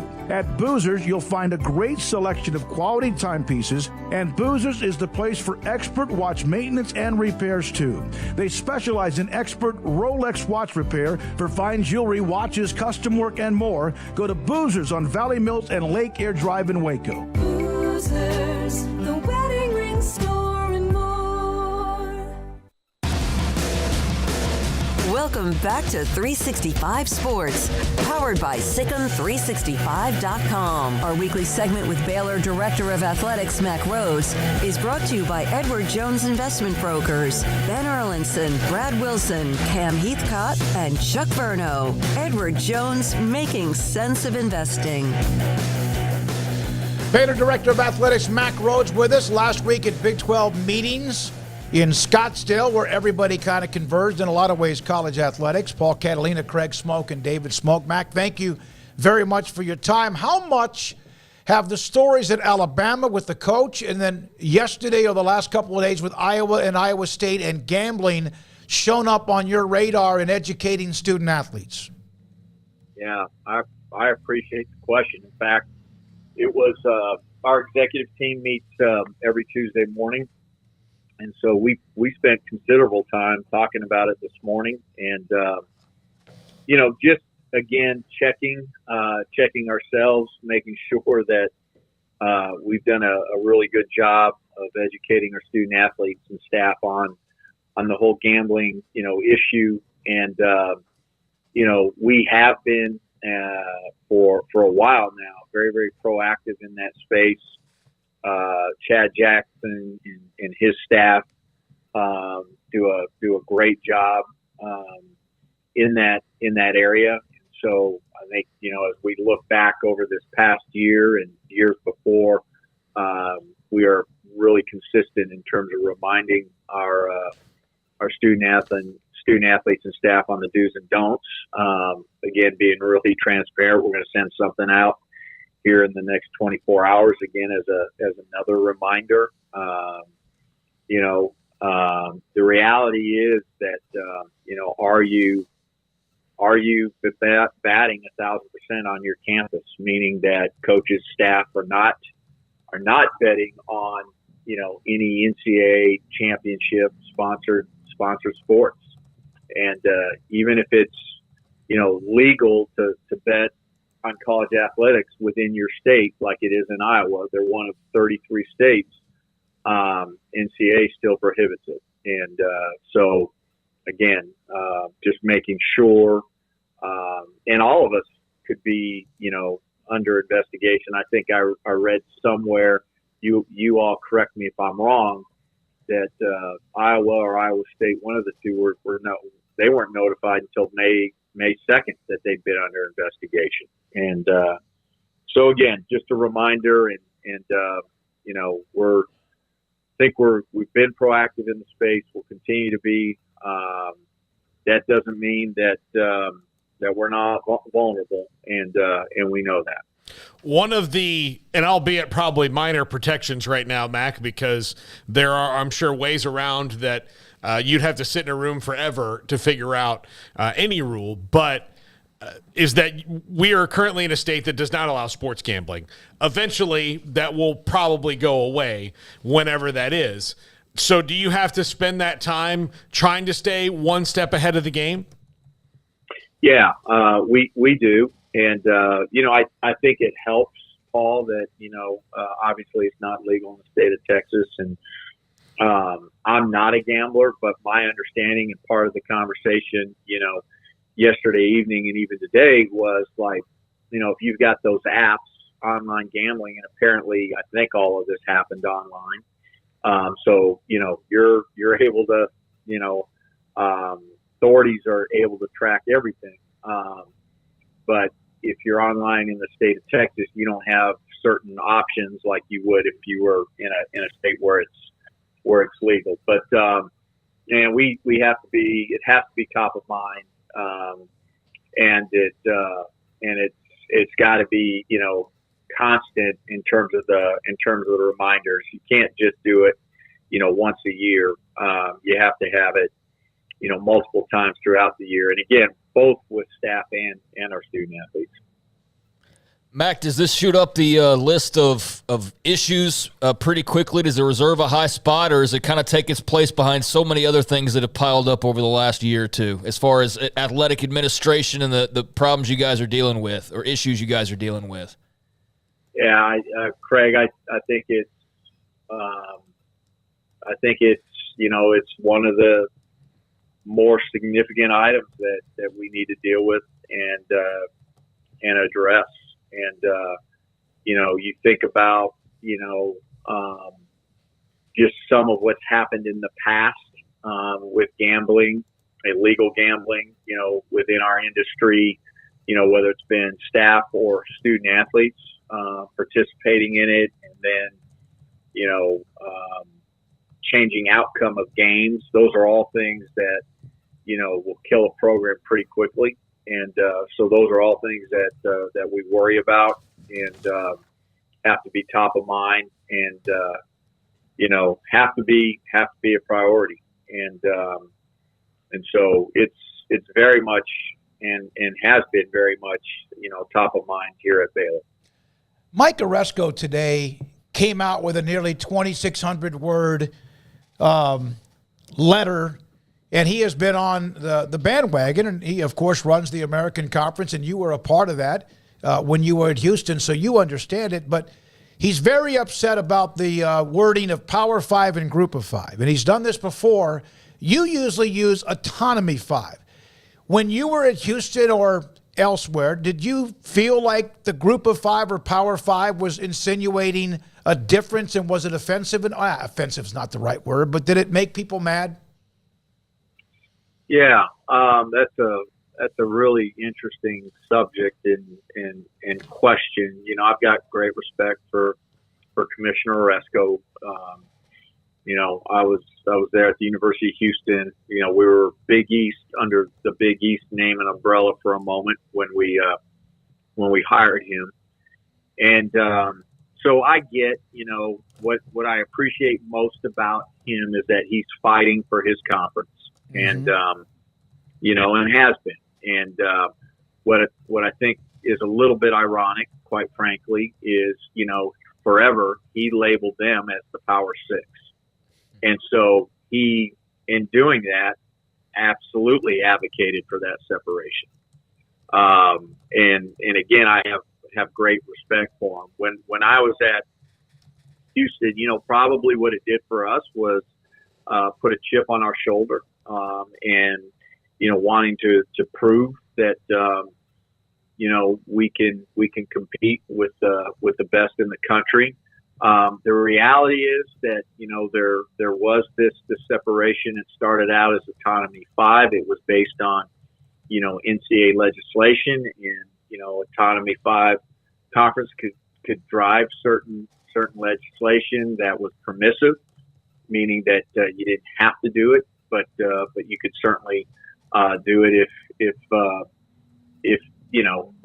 it was right for your institution, and group of fives could participate. But the reality of where we are is there is a difference, and there is a difference when you think about economics and you think about revenues into those five conferences, primarily from the TV media partners, and those are the schools, those are the conferences that garner most of the eyeballs and drive advertising, and so TV media partners are paying those conferences more money. They have more resources because of it.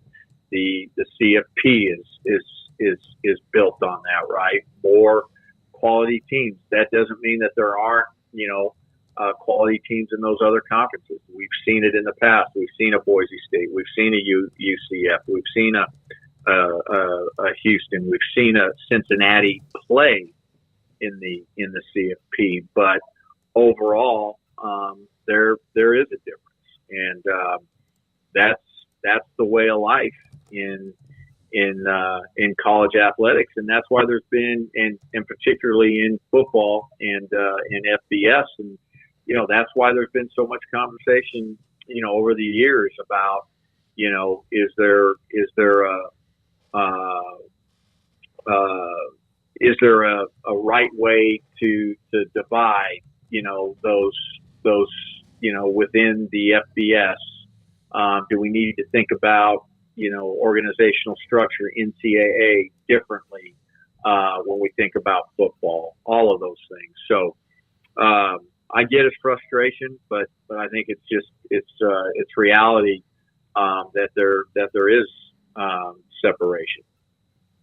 Mac, do you worry at all that there's going to be more separation now as people start to coin the term Power 2 or things along those lines? Or do you feel like outside of the financials, things will pretty much remain the same Power 5 wise?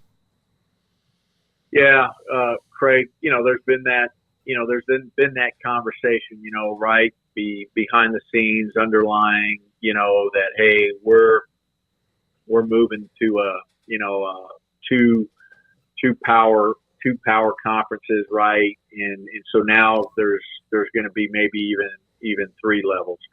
I don't think there's any will for that to happen. I don't think there's will for that to happen with the TV media partners, and I think they have a big say in it. I really, really do. I think that we're going to have more than just two autonomy conferences.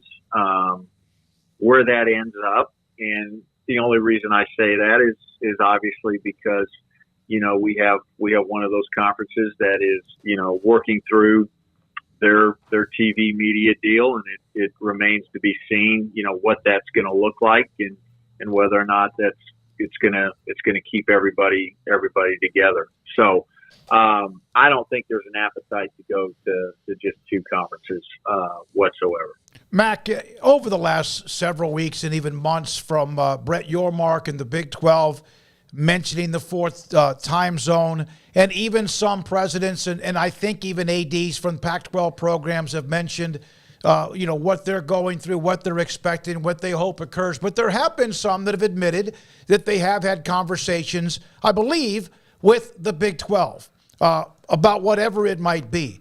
Has anybody from the Pac-12 conference been in touch with or met with anybody from the Big 12 in recent days? I appreciate the question. It's one that I'm not going to address. I'm certainly not going to talk publicly. It's not my place to talk publicly about who the Big 12 is meeting with and when. What I will say is conference membership continues to be a discussion, and one of the main discussion items for the Big 12, and what does that look like for the future. And I think there's two ways to look at it. There's certainly the immediate future and that impact, but it's also looking through the lens of when this new TV agreement that begins July 1, 2025 expires in 2031. How do we set ourselves up in the very, very best way for that next contract? And so, again, it remains a topic of conversation for us.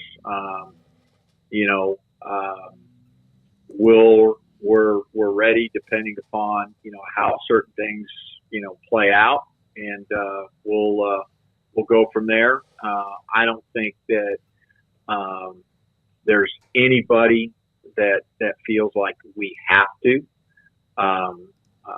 So I think it's more about, hey, let's make sure that if we do, it's truly value added, whether it's value added, within the next 6 to 8 years, and or how it value adds for that next bite at the apple. Mac, if you were an AD at a school right now, for example, the Pac-12, would you want to make sure before you made any decisions that you found out what in the heck you were working with in the first place? Yeah, I think generally speaking, I think there's an alliance, an allegiance, a loyalty to the conference that you're in, and so I think you're going to want to run that ground ball out, knowing and understanding that there's repercussions for others in the conference. Maybe if you don't. Now, I say that in general. I'm not privy to the conversations in the Pac-12, and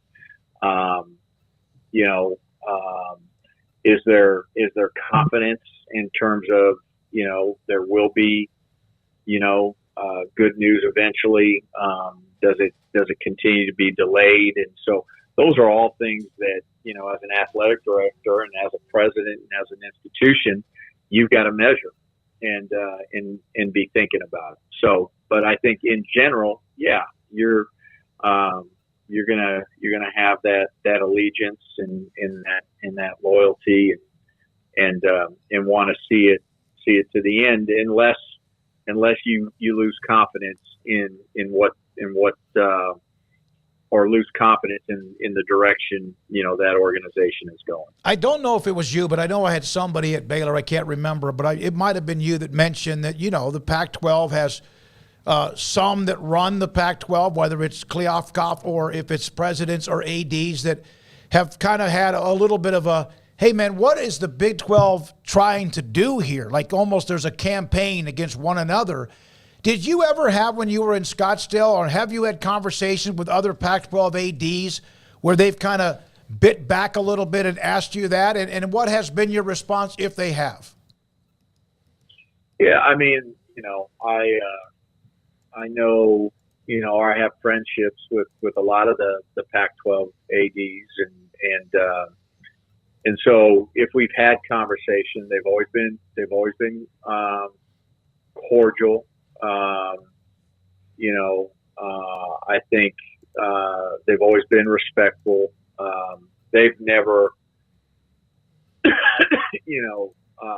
asked, what are we doing? What are we trying to do? I think, there's a difference between conversations that you have privately versus conversations that are public. Mm-hmm. Those have always been respectful, always been positive.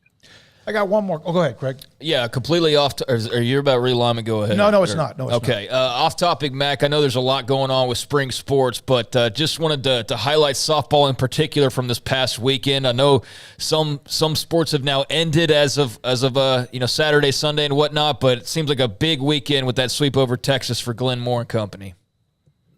Yeah, that was a big weekend in the sweep, and I was in Fort Worth for that time for my daughter's and son-in-law's wedding vow renewal since they got married during COVID, so couldn't be there, but certainly watched it on ESPN Plus, and awesome to see, particularly that the game on Sunday and winning it in the bottom of the seventh, but because of that sweep, we've set ourselves up and at least given ourselves a chance, an opportunity to host. Obviously the top 16 teams will host, and I think we got some work to do in the Big 12 tournament. We start that on Thursday against Iowa State. But probably need a little bit of we've got a little bit of work to do there. And then because, again, of the sweep, we have an opportunity to potentially host. But really proud of Glenn Moore and this team. And, we have faced some injuries, and we've been able to overcome that and work through that. And, I think it's a group of young ladies that really are close and tied together and play for one another. And Coach Moore and the staff have done a terrific job. So happy for them, and I'm excited to see how they do in the Big 12 championship tournament. I was asked to ask you this question, and I know you got to go. We always appreciate your access and time. These games that are being played perhaps at some point in Mexico, and I think Houston and I forgot, Paul, was it Kansas are going to have a basketball game there, not 2023, 24, or maybe they will. Is that when you go outside of so-called the boundaries of the United States, is there ever a conversation with student athletes about those trips and what they think of them, or is that just part of scheduling in college athletics today? That's a really I appreciate that question. Because I assume that every institution does it differently. I think here at Baylor, if we have an opportunity to play, outside of the United States internationally, that's certainly going to be a conversation we have with our student athletes. And unfortunately, that leaked. Like a lot seems to leak, when we have spring meetings. But there's a lot to still be talked about when we think about Mexico, and certainly the NFL has been very successful there. The NBA has been very, very successful there. But what does that look like? What does that look like for football? What does that look like for men's basketball? What does that look like for women's basketball? Additional sports. So still a lot of work to be done there. And I don't know that, we're going to do, football, exactly like we're going to do basketball. And what I mean by that, don't know that football has to be a regular season game. Could it be a postseason type opportunity? Basketball, how do we do that? Non-conference versus conference, all of those things. So a lot to still be discussed and embedded through. And we do think it's a great branding opportunity for the Big 12, and our TV media partners certainly support it, but much more to talk about. Mac, I have a serious follow-up to a topic you brought up a second ago. Vow renewals. As somebody who gets married in 35 days, are those what you would call cost-effective, and do I need to start saving up now because I want to make sure that I'm ahead of the game here? Those are probably not cost-effective. Okay. they're certainly not stress-free effective. Okay.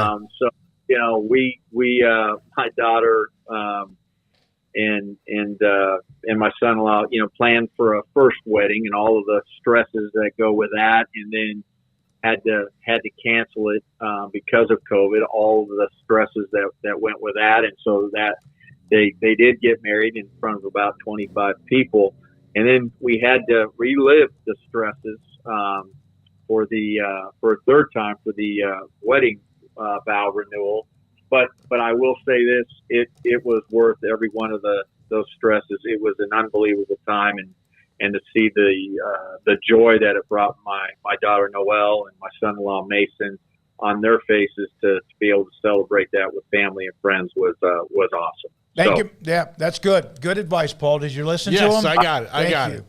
My advice, Paul, is to do it once. Yeah. Thank you, Mac. Taken well.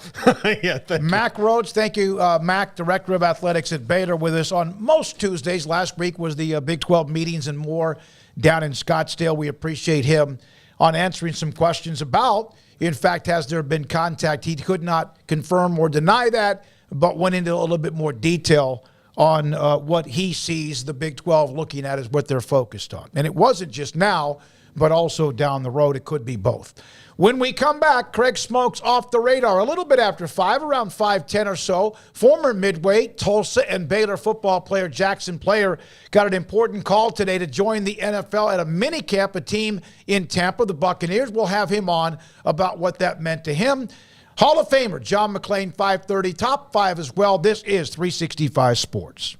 Stonewood Dental. In fact, today on my phone, I had a reminder about a dentist appointment that I have coming up, and it's in 2 weeks. And that's fine. I have it on my calendar or in my calendar, and then I'll get another reminder a week out. Then I'll get a reminder a couple of days ahead of time, and that might be standard practice. But I know that Stonewood Dental wants to make sure that I know there's a dental appointment coming up, and I will be there. I believe it's on May the 24th. What I used to get, if I had any kind of reminder from the dentist office that it's time for me to go by for a 6-month teeth cleaning, I would just get it would ruin my day because I was not maintaining my dental work the way I should, and I knew it was time to pay the piper. Whether it was a cavity or cavities or possibly even worse, going to be a root canal or something, I just knew that was coming down the pipeline. If that happens now, it's not because I'm not taking care of my dental hygiene and also the daily maintenance. Dr. Steve Childress has really taught me quite a bit and also told me, hey, we got to make up for lost time of when you weren't taking care of not just brushing your teeth, but taking care of your dental work, and we've got to play catch up. So we don't need anything else to interfere with that. He's been amazing. The staff is amazing. Stonewood Dental in Robinson, Texas. It's the season at Allen Samuels in Waco to find the vehicle that's right for you. Get amazing deals on new Ram trucks, Jeep SUVs, Chrysler sedans, and minivans, or a sporty Dodge. At Allen Samuels, we're committed to taking care of our customers, and that means having as much new inventory on hand for you to choose from. Of course, if we don't have exactly what you want in stock, we can help you build the custom car, truck, SUV, or van of your dreams. And order it today. Shop AllenSamuelsDCJ.com or come in to see us today at Allen Samuels in Waco. Baylor Scott & White Southwest Sports Medicine and Orthopedics, the team physicians for Baylor Athletics, diagnosing and treating all sports-related injuries, including concussions. These specialists also provide orthopedic services for athletes and non-athletes alike, whether it's knee or shoulder pain, a wrist injury, orthopedic spine care, and even an arthritis and total joint clinic. Trust the doctors Baylor Athletics trust. Baylor Scott & White Southwest Sports Medicine and Orthopedics wants to get you back in the game.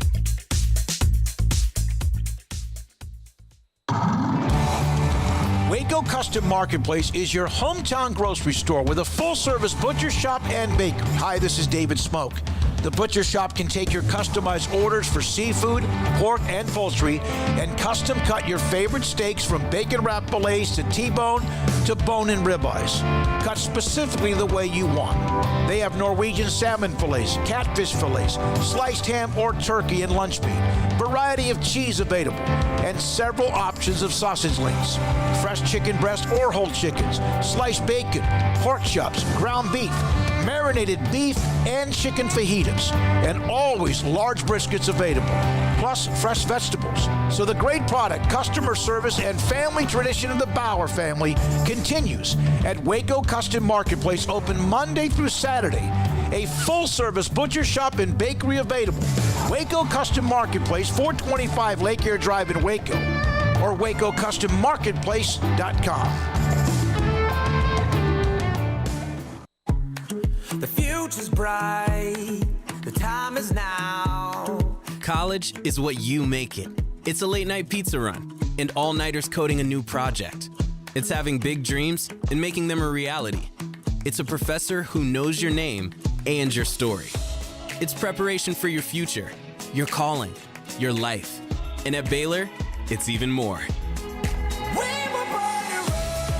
Baylor, where lights shine bright. It takes time to reach goals. It's a truth that applies to more than sports. It goes for your financial goals as well. You work hard for your money, and you deserve an investment strategy that lines up with your game plan. And Chuck Verno, your Edward Jones financial advisor, can help. If financial investments aren't putting forth the effort you desire, stop by today for a financial review. Chuck Verno, 720 North 64th Street in Waco, 254-732-1161. Edward Jones, member SIPC. Stepping into the boots of a U.S. Army officer can add confidence and leadership skills to your son or daughter's career path. See all the things they can achieve in our boots at GoArmy.com. U.S. Army Waco Recruiting Company, 254-598-8131 or 254-776-1543. This is Craig Smoak's Off the Radar, presented by Alliance Bank. They take pride in making banking easy. AllianceBankTexas.com.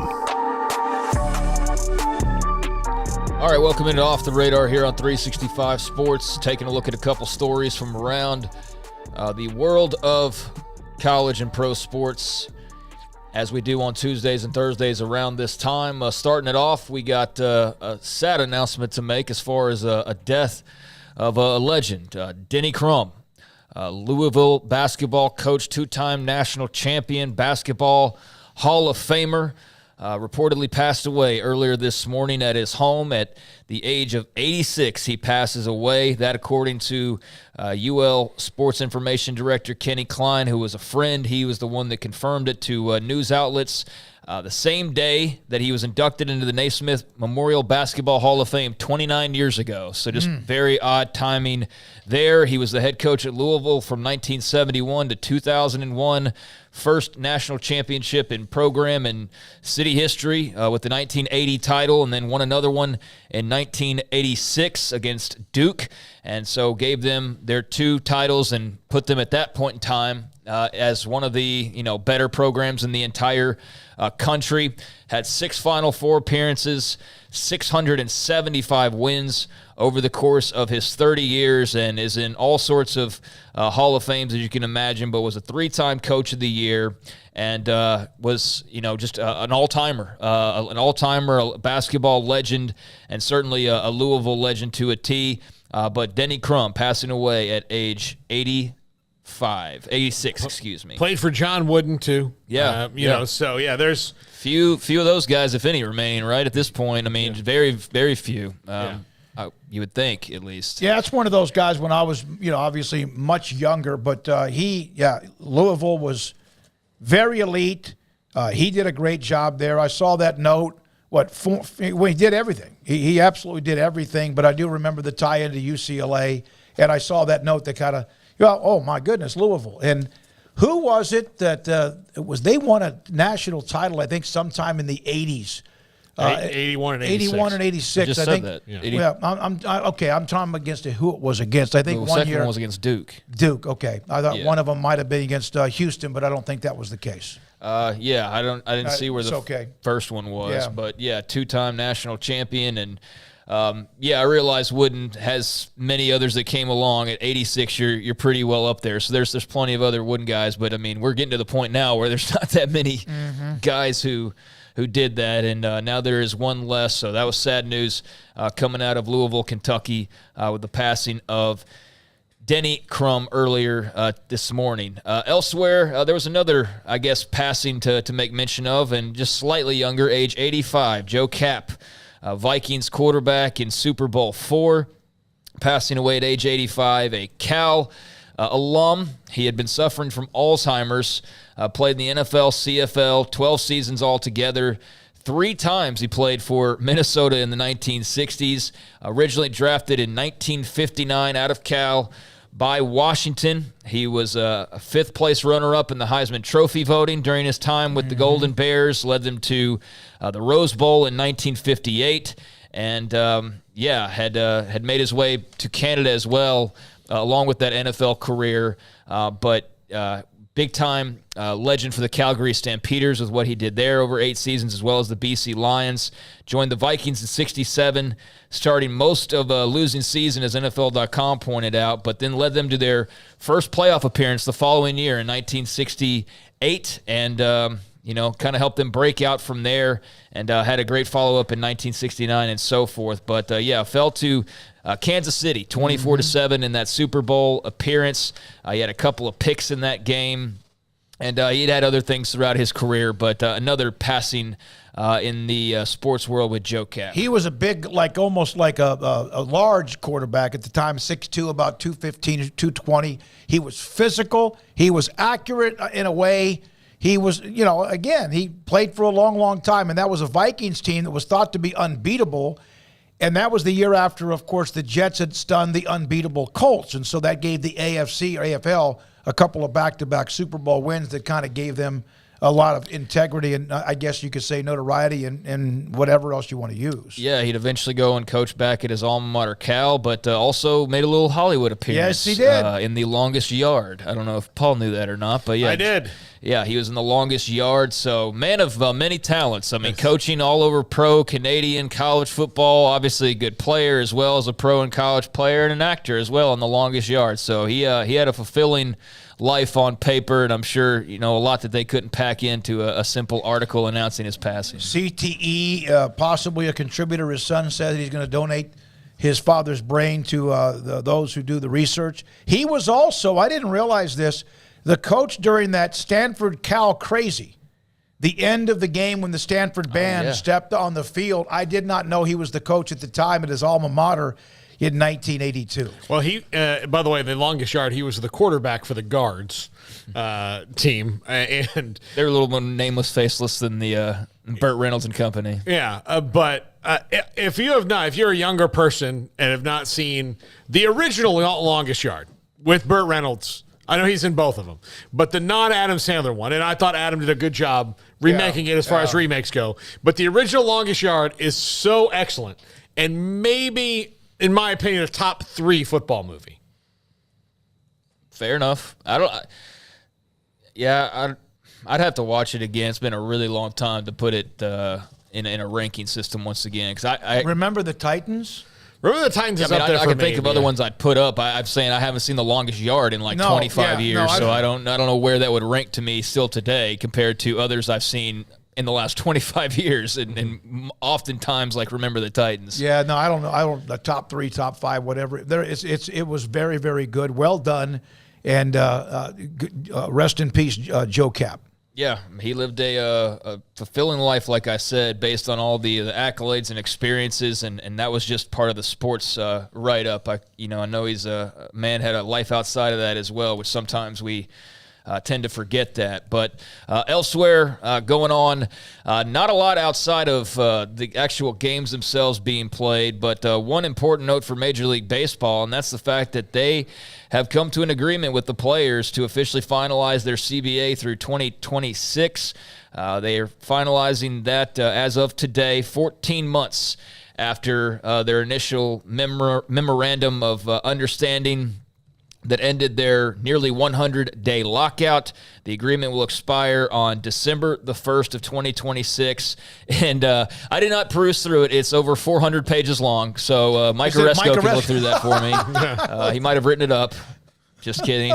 But it apparently did take a very, very long time, twice as long as it took them the last go-around in the 2016 to 2021 spanning deal. That took about 7 months, and this one took well over a year to get that done. But now it is done, and so the MLB and players officially finalizing their CBA. So no strike worries for a little while, which is kind of nice to not have to have that threat looming over the sport. Awesome. Glad to hear when there's not a strike somewhere. Yeah, no kidding. All right, a couple of other notes here, just games themselves going on. Last night, really good game. Warriors and Lakers. Lakers end up winning that game. Big-time performances from Lonnie Walker. He was the star of the show last night. It wasn't LeBron, although he did his thing, and Anthony Davis did his thing. They had tremendous, showings themselves, but it was Lonnie Walker the fourth that ended up the big hero for L.A. as they just... as LeBron, I think, said, he said they stayed in the fight. Golden State threw the kitchen sink and everything at them, and they just kept pounding away and stayed close, and at the end they were able to pull away. But 7.52 million viewers on TNT for that one, up 43% from the Grizzlies and Warriors last year. It's almost like the Lakers are a bigger brand than the Grizzlies or something, or like LeBron's a bigger brand himself than the Grizzlies are, all due respect.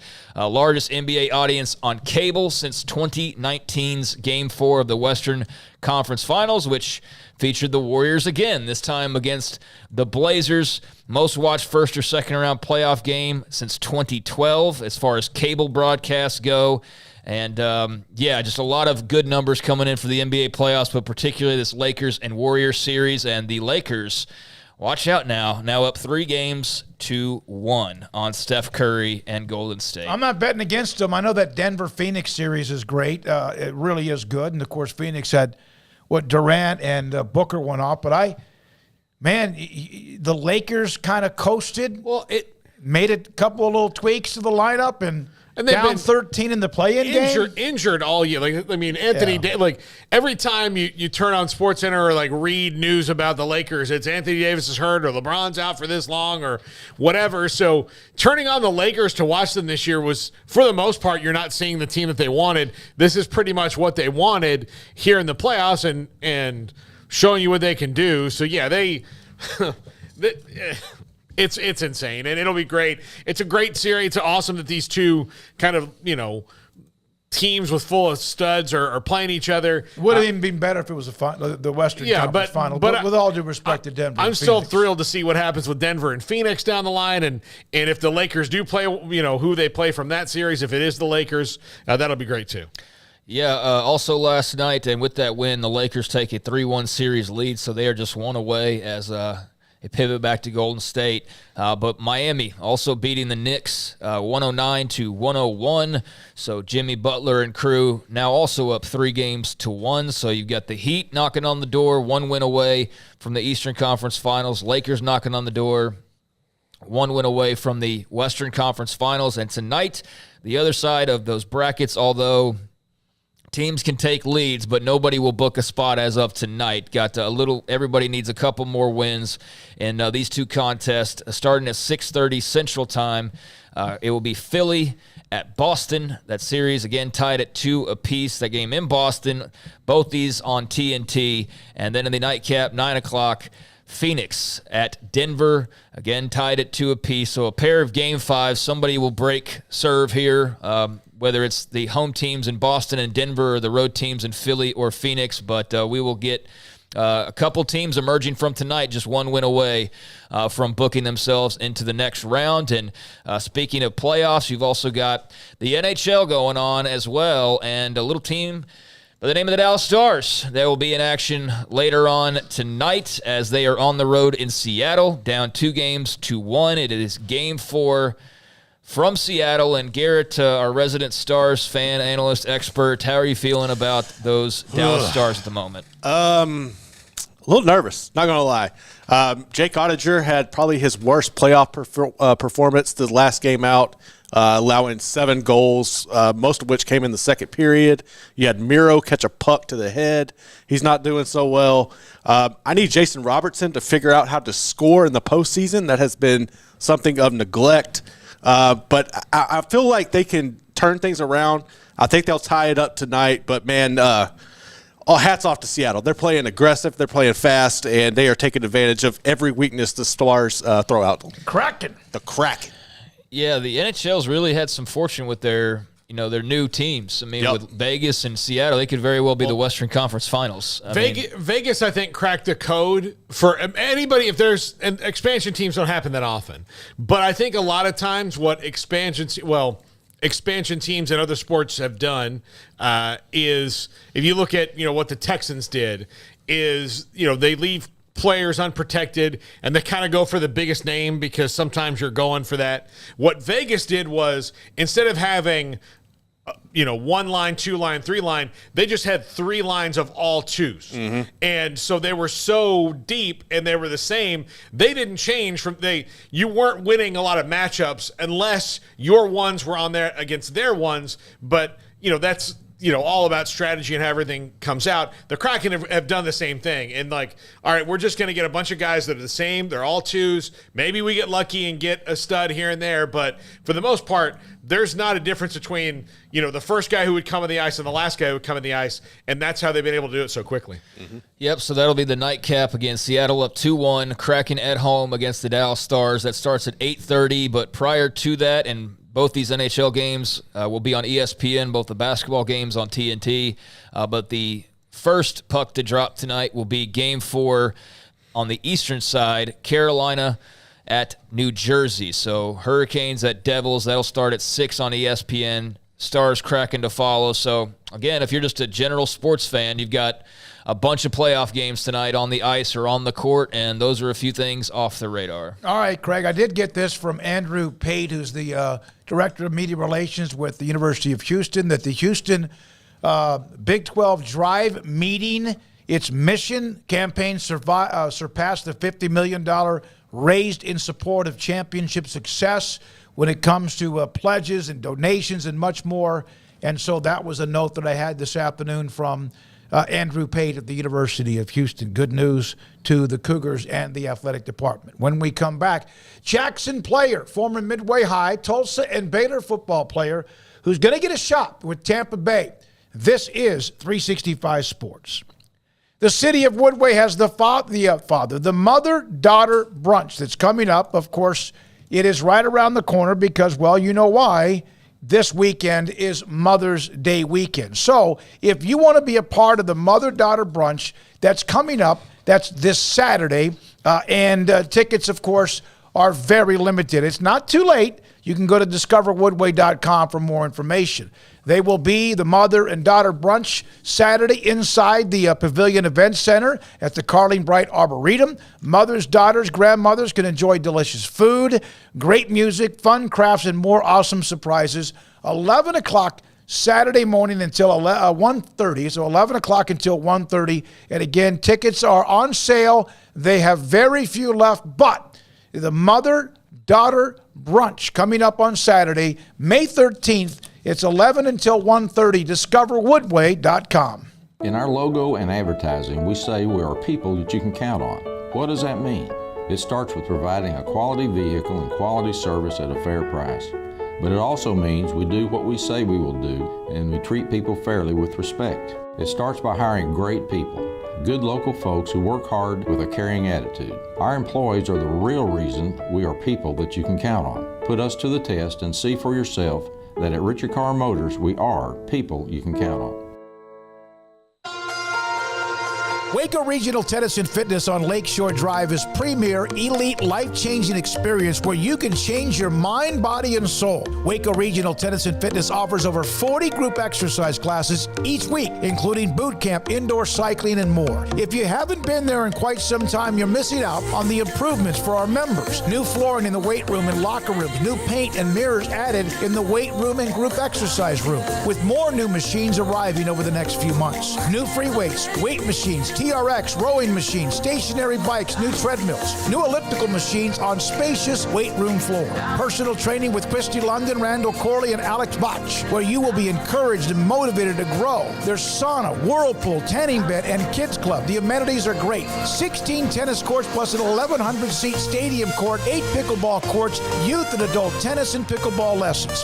Visit our website, wacotennis.com, or visit Waco Regional Tennis and Fitness on Lakeshore Drive in Waco. TFNB Your Bank for Life is the official local bank of Baylor Athletics. Find out why more Central Texas are making TFNB their bank for life. Sign up for our Edge checking and savings accounts to earn interest or cash back. With 5 convenient locations and an award-winning mobile app, banking has never been easier. TFNB, your bank for life. Member FDIC. Do you or your kids get nervous about going to the dentist? Stonewood Dental, Dr. Steve Childress, he can help. I've spent a career taking care of patients who as children had bad experiences, and now they're adults that hate going to the dentist. If I get a kid at 3 years old and they come every 6 months and it's a happy experience, it's normal for them. Now they have an accident at 6 or 7 or 8 at school. Now they have a broken tooth or a trauma, and they have to come here. They're used to the lights, they're used to the water in their mouth, they're used to experience, they already trust us. It's amazing what we can do with that kid without it being a negative thing. But if I see a 6 or 7 or 8 year old that's never been to the dentist, and now they have a trauma or an unfortunate unexpected toothache, it's harder to do that for that kid and it not be somewhat of a negative experience. So bottom line is I try to teach kids and adults and teenagers and everybody the way I'd want my family treated, which is where it's a necessary part of life. You just take care of it. It doesn't have to be that big a deal. Learn more, stonewood-dental.com. Parenting is full of surprises. You never know what to expect. So after our son was born, I called my Texas Farm Bureau insurance agent to set up a life insurance policy in case something happened to me. Sawyer is now 2. And we'll soon have a sister. There's no one else I would trust with protecting my family. Stop by and see our agents at one of our 3 McLennan County locations. Coverage and discounts are subject to qualifications and policy terms and may vary by situation. This is 365 Sports, powered by Sikkim365.com. The 5 o'clock hour is sponsored by Edward Jones Investments with financial advisor Brad Wilson. Investing is time and experience back to you and your money during today's changing times. Edward Jones, making sense of investing. Now here's David Smoak, Paul Catalina, and Craig Smoak. You know, the NFL draft was about 2 weeks ago, started 2 weeks ago, I guess, Thursday. 3 rounds, or 3 days, 7 rounds, and then the signings of players who weren't drafted, undrafted free agents, and then a lot of, along the way, other transactions. I reached out to Jackson Player, I believe, just a few days ago, and I go, hey, what's going on? Have you had any nibbles? And he didn't yeah, maybe. Today, Jackson texts me. He joins us now live on 365 Sports with Paul and Craig as well. And Jackson Player now will get a shot at a minicamp with the Tampa Bay Buccaneers. Young man, thanks for your time. What was that like, that call? Because I know it's been almost nauseating, the wait. What was the call like from the agent and then the Bucs?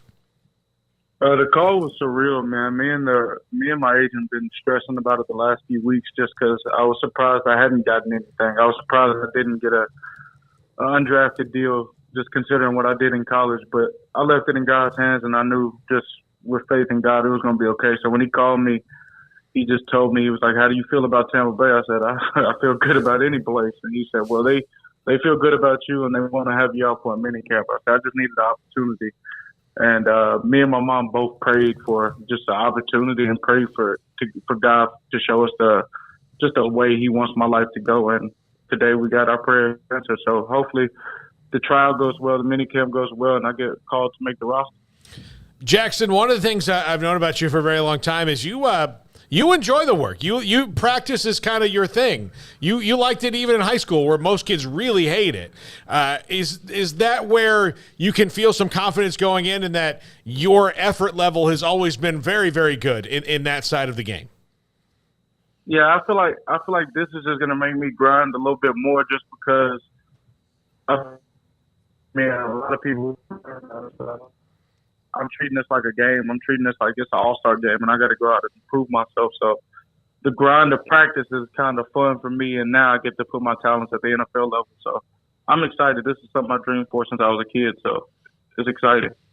Jackson, did you have thoughts that you would get drafted going into it? Just sort of where had you set your expectations? You mentioned that you were surprised you didn't get an undrafted call, and I think we all were a little surprised by that not coming your way as quickly as it did. But thankfully it did, right? But what were your impressions or your expectations, I should say, initially? My initial, where I thought I would be in there because I was projected 4th through 5th round before I transferred to Baylor. And this year I was like, okay, I might still slide into the 6th, 7th round. And I had a great pro day, I think. So I was expecting to go 6th, 7th round, but once those kind of dwindled away, I was like, okay, well, I know my agent will get a call here soon for undrafted free agent deal. And I told him, let's weigh our options. And then that day came and nothing came. I was like, well, all right, that didn't go as planned. So, but that's just kind of how my life has been. Nothing has went as planned because my plan's not the plan. It's God's plan. So that's just how I view things, and that's what I'm waiting on now. So when is the mini camp? This weekend. I fly out Thursday morning. Oh, my goodness. You don't even have time to breathe, do you? You have to turn around and go. You get your hair cut and all that other stuff.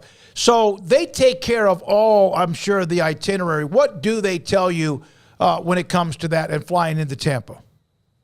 They haven't told me much. They just sent me the itinerary. I know I fly out at 6 in the morning on Thursday, and then I get there and I fly back, and I'll be back in Waco, hopefully with a deal on Sunday by 11 p.m. Well, Jackson, the good news is the airport to the facility very short ride. So you won't have Tampa. He'll get to be on the shuttle, won't he? That's the right. Infamous Tampa airport shuttle. Yeah, absolutely. What do you like when you hear Tampa Bay? I would think that brings Warren Sapp to your mind as a defensive tackle. Vita Vea is there. I know that rookie minicamp he's not going to be there, but Kalijah Cansey, who's the first round pick at your position, he's there. So pretty interesting history and new group of players. Yeah, I'm looking forward to it. I know when I think of Tampa Bay now, I got to play there a few times in college, and both times I got to win games there, so I got a good record there. Warren Sapp was one of my favorite players growing up. And then I got some more local talent in Logan Hall. He's also there with Tampa Bay, I'm pretty sure. So I'm excited to get to work.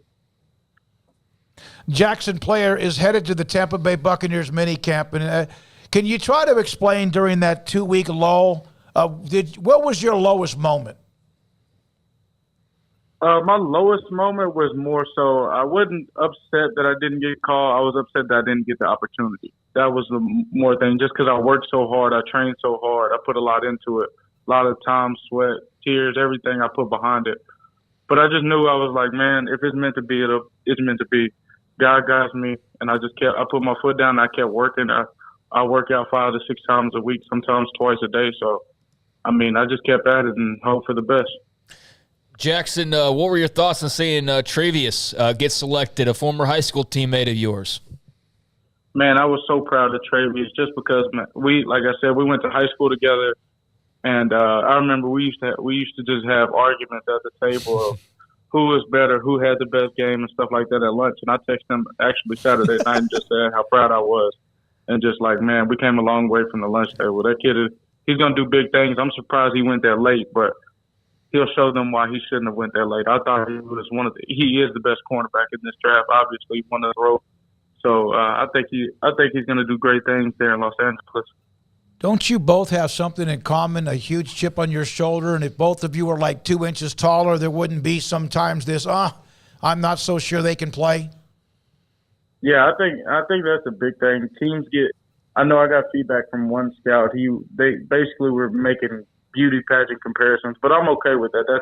I guess so. If you're paying that type of money, you like what you like. But we play football. We're not in it for the looks and the glamour. We're in it to hit people and win games. So some teams will miss out on some players, and some teams will pay for missing out on those players. So I think it'll all work out for the best. Jackson, what was your mom's reaction? She was just happy. She cried a little bit, which she cries over everything, so it's not too much. But no, she was just happy, and she was just saying she prayed for it last night.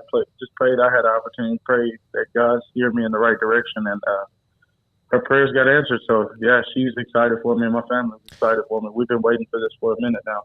Jackson, I don't know how it works, and I know the NFL is goal number one, and that's where all your focus is. But are the other leagues, I know that they're ongoing, like the XFL championship games this Saturday and the USFL continues on. Are they allowed to contact you as well? And if so, were any of those leagues reaching out to you at all?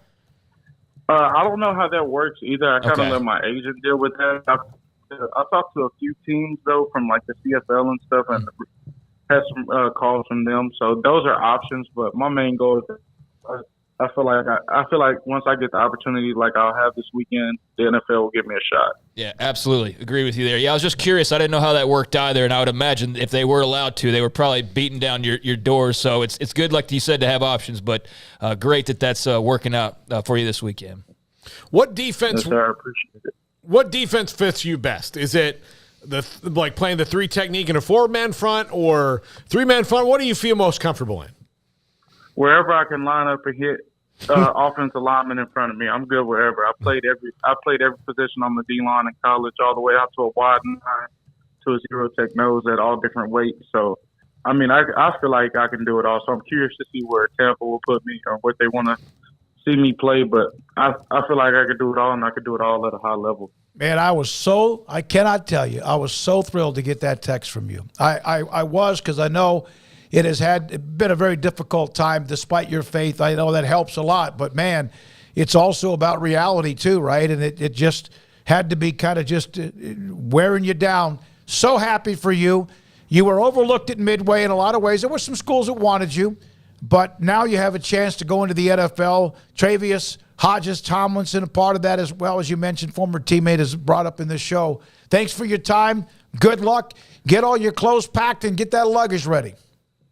Yes, sir. I appreciate y'all's time. Thank y'all for having me. Man, we're thrilled. Jackson Player, former Baylor and Tulsa defensive lineman, Midway High School, got the call. And there's a lot of work to do. The odds are not good, but they never have been. If you don't get drafted and you don't get a call, then you have no chance. You know, sometimes you see guys who miss even another year or two after college to get an opportunity, but very rarely is it going to be a defensive lineman. So his foot is in the door. Go make something happen, and good luck to Jackson Player. Yeah, and I'm sure if they're allowed to, there were other leagues that were calling, although their seasons are wrapping up. But I'll say it like I've said with every guy who's been kind of a tweener or borderline NFL signee, and even then, like, you know, just there's a making the 53 is one of the hardest things to do in all sports, right? I mean, making a 53-man NFL roster at the outset when you aren't like at the end in December and there's all these injuries and everything, it's so incredibly hard to do. And, you know, I'm glad that Jackson's getting this opportunity to show that he can do that. And at worst, you know, hopefully he's getting a contract to sign and can hang around this summer and, you know, see what he can do with it. But you got to have that opportunity. And I do like it, though, that, you know, and I know that's not where his focus is, but it is always kind of nice to know in the back of your head, I'm sure for some of these guys, that there is those other leagues as well. You know, like there are, and we saw Jordan Williams yesterday or heard him and how much that's meant to him being in the XFL. So hopefully Jackson's on an NFL roster, but there are other options available. But yeah, let's see what he can do with the Bucs, and you know, cool that he's going to be reuniting in some fashion with Logan Hall, who they would have crossed paths at Belton versus Midway contest back in the day. So cool that they're going to be on the same, you know, side for a little while, but hopefully a long while. Before we break and get the John McClain Hall of Fame columnist, we had Mac Rhodes into Off the Radar. We've had a lot of segments today. Somebody in the chat room mentioned that, are you guys going to just gloss over what Mac Rhodes said during the interview? A couple of things there. We have guests and segments and whatever, and we heard what he said. We'll also let others, if they want to gloss over it and dissect it, that's fine. But we have a couple of minutes here. He never said yes or no. When I asked about has there been any kind of conversation with other programs or programs in the Pac-12 with the Big 12, and he didn't want to get into that. That's not his territory. I'm sure he possibly knows, but he also understands that there's a commissioner that needs to probably be the one that discusses that. But he also made the comment, and it's kind of a little bit of a different message. Yes, if in fact it works out for now, if in fact hits what they need as far as a financial value, but also looking down the road from whenever the newest TV deal that they extended ends around 2030 or whatever year that is, and I thought that was interesting from Mac. Oh, we heard it. We were just seeing if you were paying attention out there. Yeah. Seeing if you caught on to that. We get accused of, like, trying to trump it up or something, right? Yeah, which is silly because that's not what we do at all. I can't speak for others. I think there's others that are great, by the way. It's not a broad brush I'm painting with. But, yeah, in any clickbait or anything like that, as far as, you want to listen to Mac Rhodes, he's going to give it to you as real as he can. He can't obviously say everything, but I think he said quite a bit. And I'm glad that you noticed that because I definitely did as well. And I think that the situation on their end is one where they're just sitting there ducks in a row, ready to act at a moment's notice. And whether that's a month from now or that's 2026 or whenever that time comes, I think the Big 12's ready for whatever. And I don't know that you've ever really been able to say that in their history prior to this, where they were not even on the offensive, but they're just sitting there like at the gates ready to go as soon as the drawbridge drops, and they'll come rushing on in if there's an opportunity there. And I think that's been made abundantly clear at this point. And I think that and Mac just now said everything that needs to be said without saying really anything too specific. But I think you get the gist of it. And, it's not their call. But if they get that call, then they'll know what to do with it. Well, they know how to be ready to go on a moment's notice after everything that's happened over the last couple of years. Right. So you need to be... After what, 10 or 12 years of getting a battering ram? Yeah. And I don't think... See, the Big 12 is not going to poach the Pac-12 necessarily. The Pac-12 is going to do that to itself. I mean, it's going to fall apart on its own. That's been the case all along. Yeah, so, nothing like whatever happens to the Pac-12, the Big 12 has to be ready because they'd be stupid not to be. Like, if they just woke up one morning and, you had 4 schools that were like, we're sick of this and we're leaving, and then you call Brett Yormark and he's like, huh, what now? Oh, yeah. We probably need to get together sometime. Yeah. Here's the thing, though, and this is totally Fantasyland made up. There's nothing here at all. But just as far as the being prepared thing, we know the schools that are always mentioned. But what if, tomorrow morning, Brett Yormark gets a phone call and it's like, hey, buddy, it's Phil Knight. We want to talk, not really liking what we're seeing here. And I know that's totally made up. That's totally made up. But that's also why you're ready for anything, because you just don't know. You don't know what's going on right now. So I think if absolutely nothing were to happen, they're good to go and they're ready for the next go-around, as he mentioned. They're planning ahead now. They're not just catching up, but they're planning ahead. And if Arizona wants to hop on the line and say, we don't like what we're seeing and we want to do something, they'll be ready to go for that. If, all hell broke loose and all of a sudden Fantasyland came to be a thing and, Oregon or something or Washington jumped on that phone line, you can best believe they'd answer that and be ready to go. So, yeah, I think their ducks are in a row, no pun intended, and it's not their call on when to act, but if they, like I said a second ago, they do get that call, they will be ready to act. And I think you could tell that from the interview if you were listening closely, and as you obviously were. My response was, we aren't glossing over anything. We let the questions and Mac's answers speak for themselves. And we'll, like we always do, let others, if you want to dissect it or discuss it, you can. And we know what he said. It'll be then put up in the forums, in the premium section, and there'll be more responses to that. And there are constant realignment threads going on inside the premium section. It is a great site, by the way, to be a member of that and not just watch what we do on 365 Sports. What website?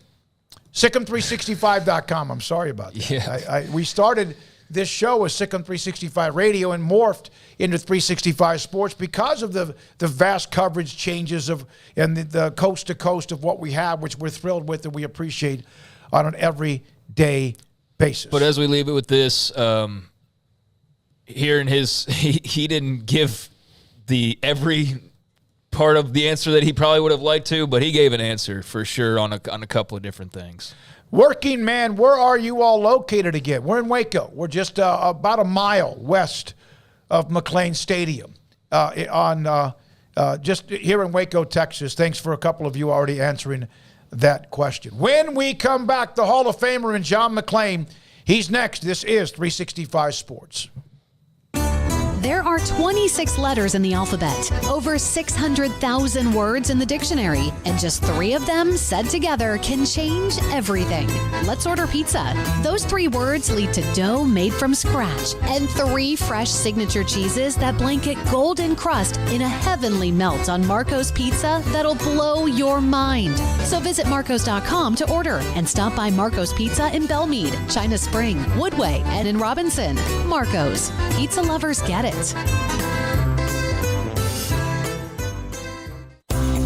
At Ideal MRI, we feel blessed to be a part of the Waco community. We're a small family business right here in Central Texas, and our goal is to bring down the cost of healthcare while maintaining high quality. At times like this, the cost of healthcare has never been more important, and unfortunately, significant illnesses and injuries still occur. That's why Ideal MRI is open and here to serve you through the difficult time. We offer premium MRIs just like a hospital with state-of-the-art technology and specialists, but you'll pay less. Sometimes thousands of dollars less, whether you're using insurance or not. At Ideal MRI, we accept most insurance and there are no hidden costs, even offering financing if that's needed. Everything included in the price, and you'll not get something as a surprise in the mail later on. If you need an MRI, ask your doctor about Ideal MRI. They'll know. You can schedule an appointment safely from home online in minutes at idealmri.com or give us a call, 833-IDEAL-MRI, idealmri.com.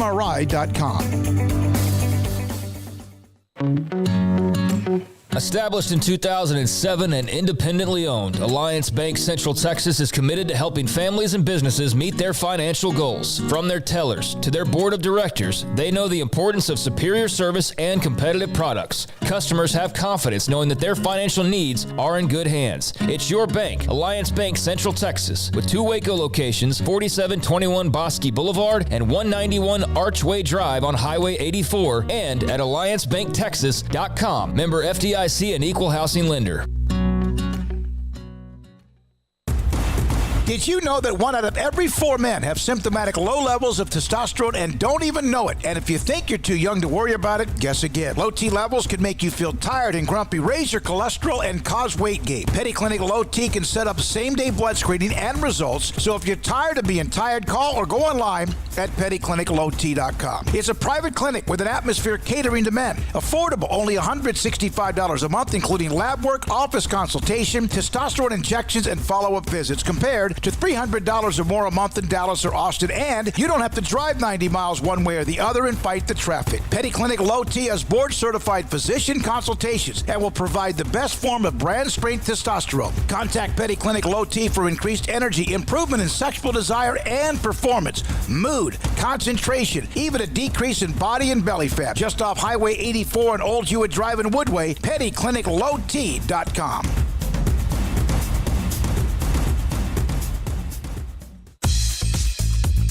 Baylor Scott & White Southwest Sports Medicine and Orthopedics, the team physicians for Baylor Athletics, diagnosing and treating all sports-related injuries, including concussions. These specialists also provide orthopedic services for athletes and non-athletes alike, whether it's knee or shoulder pain, a wrist injury, orthopedic spine care, and even an arthritis and total joint clinic. Trust the doctors Baylor Athletics trust. Baylor Scott & White Southwest Sports Medicine and Orthopedics wants to get you back in the game.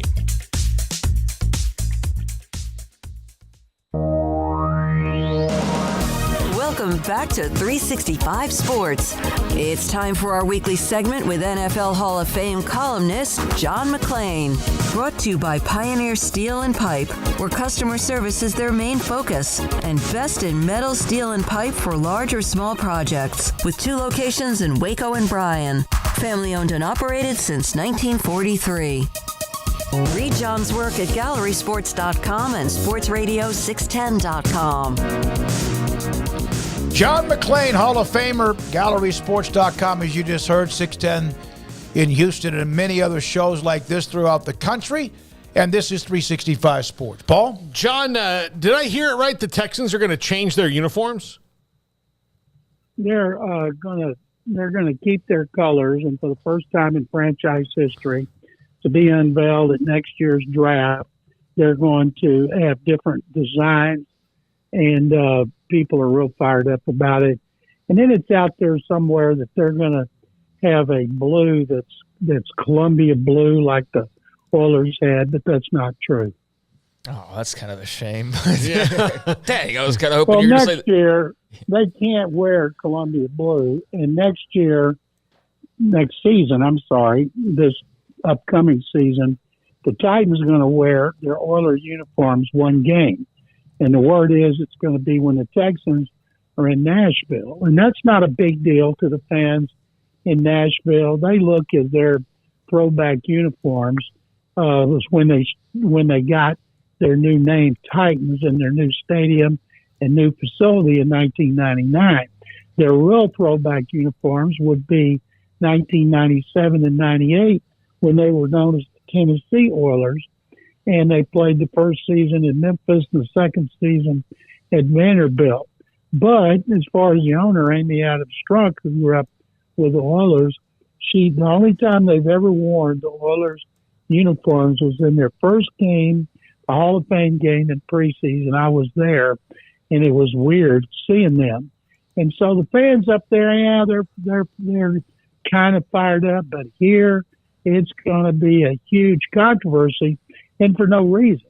You know, for some reason, there's people in Houston, including in the media, who think that the Texans should have something to do with the Oilers, but they don't. The Titans are the Oilers, not the Texans. So Amy Adams Strunk has done a tremendous job with those old Oiler players, having reunions every year, treating them like royalty, and they love her. She's been the antithesis of her dad, the late Bud Adams. And so I think it'd be great if they wore them up there.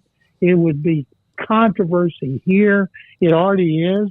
And it'd be great talk show fodder for a couple of weeks before and after. People here don't like it. Well, I think it'd be tremendous.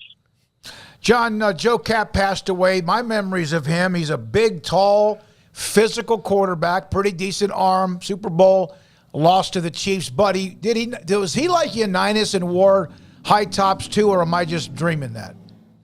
I can't remember if he did. A lot of players did back then. But Joe Cap was, he played in the Canadian League, and he played at Cal, played in the Canadian League, and he was a physical guy who ran a lot, tried to run over people. Mm-hmm. He led Minnesota to the Super Bowl. He got beat by Kansas City. And he was the kind of player that was endeared to fans because of the style of play he had. And it was interesting because one of his claims to fame, he went to Cal and his alma mater and was the head coach in 1982 with no experience. And he was coach of the year. And he was the winning coach in one of the most famous endings to a game in history. To me, the most famous, the Stanford band game. And that was his first season or his second season. And John Elway was on that team, I believe. And so that he died. His son said he'd been struggling for 15 years with dementia, which doesn't surprise me that he had head issues because of the style of football that he played. And remember, those guys would lead with their head, and those helmets had one face bar, and they would gouge each other's eyes, break noses, knock out teeth when they weren't wearing mouthpieces. But boy, he was the physical player from a physical era.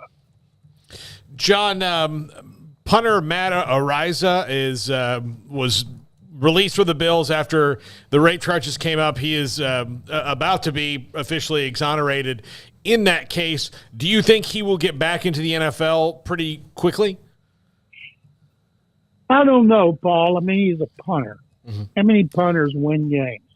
If he was if he's a quarterback, receiver, pass rusher, he'd be back in a heartbeat.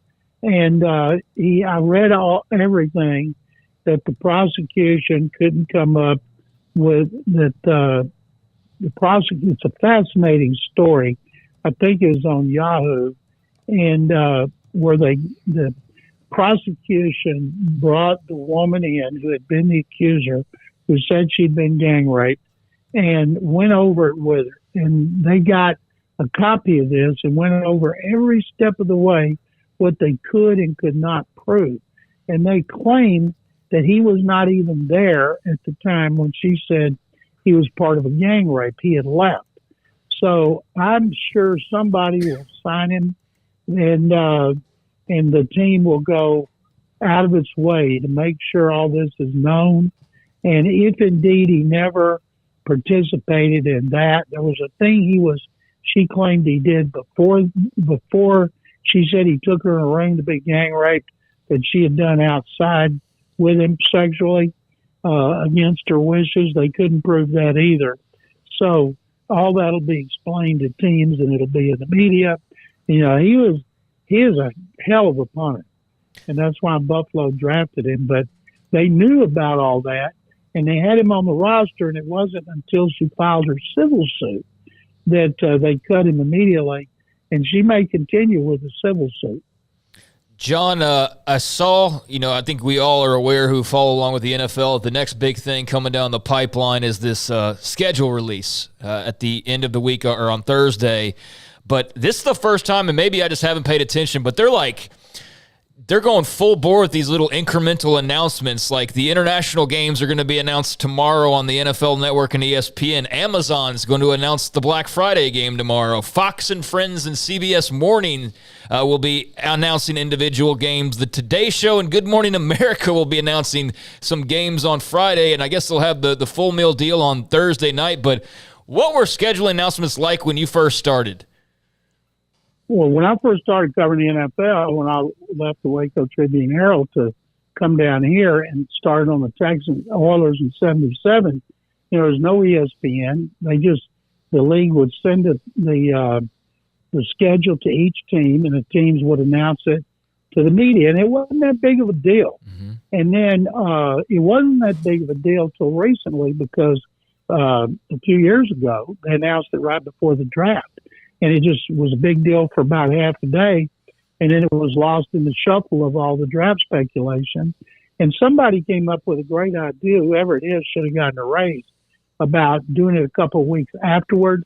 And then they have been releasing pieces of the schedule a couple of days in advance, but never to the extent that they are now, Craig. You just read all these outlets. I feel bad for the media who cover the Cowboys because they got to keep up with all those primetime games. Jets will have the maximum number of appearances. And they made it this year where every team doesn't have to be in a primetime game. Why would anybody want to have the Texans in a primetime game? They've won 11 games over the last 3 seasons. Now, if they were going to have one, it should be when they play at Carolina, and you'd have the first 2 quarterbacks picked in the draft. But I don't know that they'll be in there at all. And I think it's great the way they do it. I love the Black Friday game. I think the Raiders ought to be in that since they're known as silver and black. Put them in there with the Chiefs. But I feel sorry for the schedule makers and everything they have to go through, especially they had contingency plans about Aaron Rodgers if he didn't go to the Jets or if he didn't, and then Lamar Jackson, because that could have drug out. He could have said, you know what, I'm not playing this year. And then all of a sudden theirs would have collapsed. But those people up in New York that put out that schedule, they make up the schedule. They do a tremendous job. And Peter King writes about it every year in his Football Morning in America about it's a 24/7 proposition for quite a while. There used to be the networks, Paul, Fox, NBC was whatever, and man, you're right, it's just all tied together as one now. It's not like I can wake up and I know at noon or 3:15 or so, we're going to watch a game on Fox. Is going to be either a game where the NFC's on the road or it's an NFC versus NFC team. One of these days, I don't know when, because the NFL, if it wanted to, you could play the Super Bowl at the end of February. You could play the Super Bowl in March or April. It doesn't matter. But if they expand to like Europe, specifically England or Germany, you can put 2 or 3 bye weeks into a season if you want to accommodate the travel. But at some point, remember when it was preposterous to think that football could be played on Monday night? Who would watch football on Monday night when you have such highly rated TV shows on the 3 networks, ABC, NBC, and CBS, Nobody wanted them. Roone Arledge of ABC talked NFL, Pete Rozelle, the commissioner, into doing it. And it turned out to be one of the greatest ideas in the history of television, not just sports.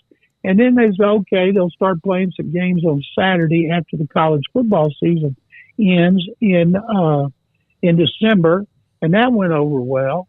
And then somebody came up with the idea of Thursday night football.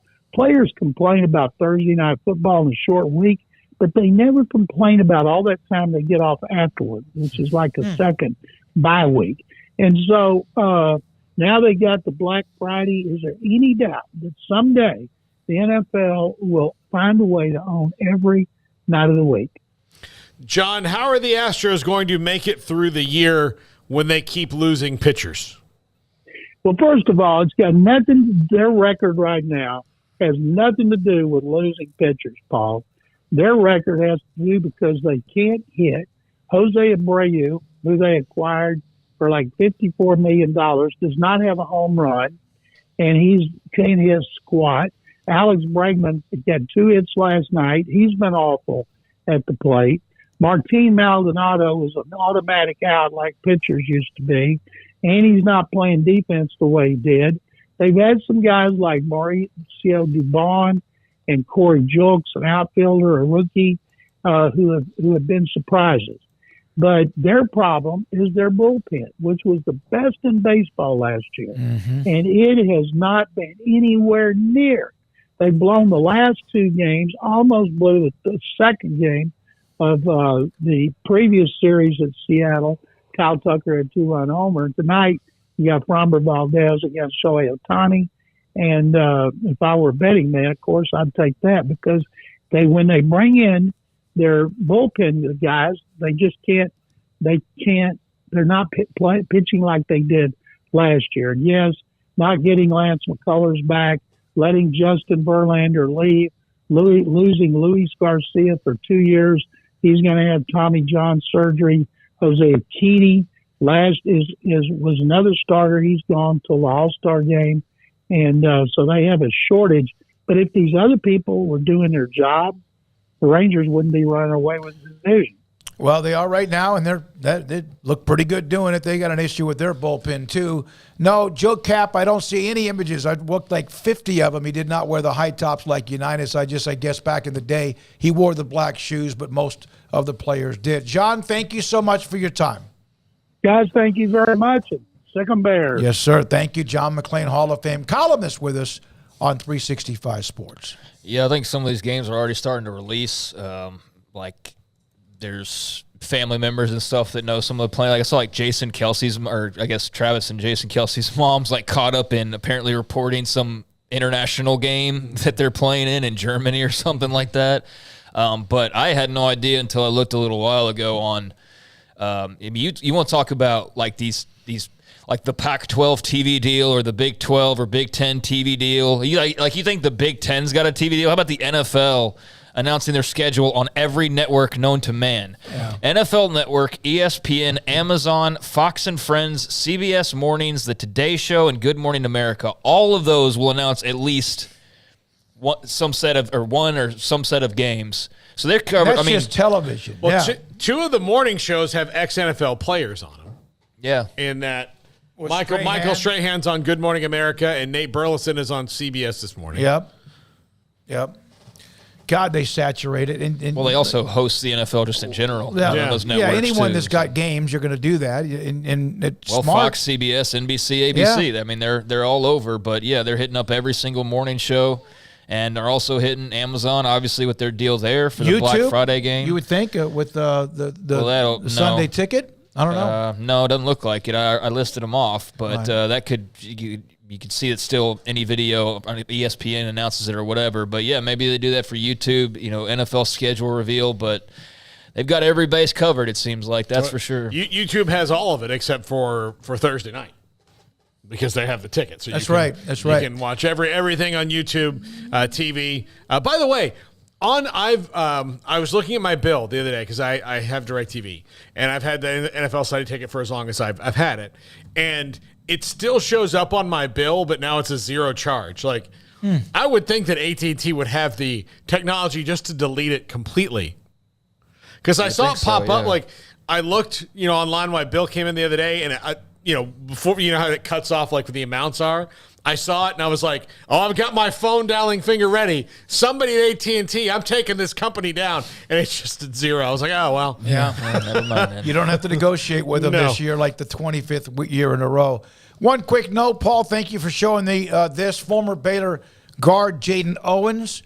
Yeah, you're welcome. Has transferred. She's going to play at TCU. Garrett, did you know that was on the table? It was a couple days ago, yeah. Yeah, I saw this out there. Yeah. Oh, okay. Why did you? No wonder it was from Paul, because it's 2 days late. He didn't know about it. Yeah, no, that was after the weekend. But, good for her and good to have an opportunity. And I'm sure Nikki Collin and them will not enjoy facing her twice a year, or twice this upcoming year, possibly more than that. But, good luck to her. They clearly, wasn't like she left in ball of flames and everything like that. They have a new coach. I believe they do. Them and West Virginia will have new coaches next season. Yeah. Also, I want to throw this in. The Connecticut Sun, which is one of the WNBA teams, then we get to Paul's top 5. Right now on their roster, and this is not the final roster, Dejanay Carrington just signed an extension. You know how much she gets paid a year? WNBA. Why are you asking him? Of course he does. I don't know. $78,000. She got an extension. That's what she'll make, I think, her first year of the extension. Also, in that, Lauren Cox, who won a championship overseas recently, Caitlin Bickle, former Baylor player, and former Baylor A&M, Rutgers guard, and LSU national championship guard Alexis Morris on their team as they go into the final week or two before they start the season. Wanted to throw that out there. This is 365 Sports, and Paul's top 5 is next. Pizza, burgers, and Bears football. There's no place around Waco that serves them all other than Bubba's 33. Come show your green and gold and enjoy some of Waco's best food and beverages while watching your favorite team, the Bears. When real Bears fans get hungry, Bubba's 33 is the #1 spot for ice-cold drinks, hand-stretched, stone-baked pizzas, and bacon-infused burgers. Join us for indoor or patio dining. Bubba's 33, Waco's restaurant and proud supporter of Baylor Bears football. Sick 'em, Bears. Boozers is the wedding ring store and more. If you're ready to get engaged or already married and want to upgrade your wife's ring for a special anniversary, Boozers is the place to go. With the largest selection of premier quality diamond engagement rings and wedding rings in Central Texas. They have 7 cases with over 300 styles of rings from top designers like Natalie Kay. Choose from yellow, white, or rose gold, plus beautiful top quality loose diamonds. With an in-house jeweler, they can also custom make anything you want. Bring in a picture or drawing and let Boozers create your one-of-a-kind pendant or ring. They can even use some of your old gold and diamond jewelry to create something new. At Boozers, you'll find a great selection of quality timepieces, and Boozers is the place for expert watch maintenance and repairs too. They specialize in expert Rolex watch repair for fine jewelry, watches, custom work, and more. Go to Boozers on Valley Mills and Lake Air Drive in Waco. Boozers, the wedding ring store. How did Edward Jones become one of the biggest financial service companies in the world? By not acting that way. Financial strategies, one-on-one advice, it's a big difference. And that's why Brad Wilson, your Edward Jones financial advisor, makes sense of investing. Experience the difference for yourself. Brad Wilson, 250 Sharon Drive in Woodway, 254-776-4337. Edward Jones, member SIPC. With so many companies and policies out there, it gets so confusing shopping for insurance, and I never know if I'm getting the policy that's right for me. Luckily, I met the team at the Niche Group Insurance Agency. With the Niche Group, you can go to one company and get access to coverage options from many insurance carriers, and you get to speak to a real person about your specific coverage needs. With the Niche Group, I know I'm getting the right coverage at the right price. If you need insurance, talk to the experts at the Niche Group at 1-800-258-8302. Aaron Duvall, owner, Texas Beef House. Why did you get into this business? We kind of were born into it, and it's been for several generations. Our family's been in the beef business, the ranching business, and we've specifically got into the beef business back in about 2015 when me and my son decided to form Texas Beef House and sell directly to the public. Aaron, everyone knows about Wagyu and how elite that is when it comes to beef. What separates you from anyone else that may do this in this type profession? We selected out Wagyu mainly because it's such a quality beef, and it's consistent. Some beef, some breeds, you may have a good animal every now and then, but Wagyu produces really consistently good beef every time. Where is the best beef in Texas? Your house. When you order from Texas Beef House, unleash the flavor of Texas-raised Wagyu. From our pasture to your plate, TexasBeefHouse.com. It's time for Paul Catalina's Top 5. Brought to you by Texas Beef House. Where's the best beef in Texas? Your house when you order from Texas Beef House. Unleash the flavor of Texas-raised Wagyu. From our pasture to your plate, TexasBeefHouse.com.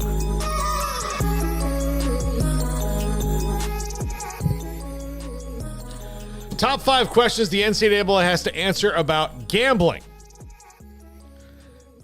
Mac, told us it's something that they've, had to talk about again, and they try to keep ahead of it. But I don't know how. We'll get that in a second. But number 5, here's one I'm wondering about. Are you really going to say no to those ad dollars long term? Because right now they're starting to back off of it. But how long can they ride that? There are conferences and people that have started to back off their ad buys from DraftKings and all of that. They're still doing some data stuff, but they're not doing some of the sponsorships and gambling and being around the programs. But how long does that high ground hold? I don't think very long. Why is realignment happening? Money. There you go. Yeah, that's why because of academics and endowments. But so how long are they going to be able to say no when it's out there, especially if the casinos and all that put up at least perceived guardrails, if not guardrails that they are more comfortable with? So yeah, outside of all that, I'm just thinking of the pure money. How much is Pat McAfee getting ready to make? Hundreds of millions. And what was he making with DraftKings before? Like 120. Yeah. So you mean to tell me that those college presidents and athletic directors and all that are just going to sit there and say, hundreds of millions of dollars? I don't think so. Absolutely not.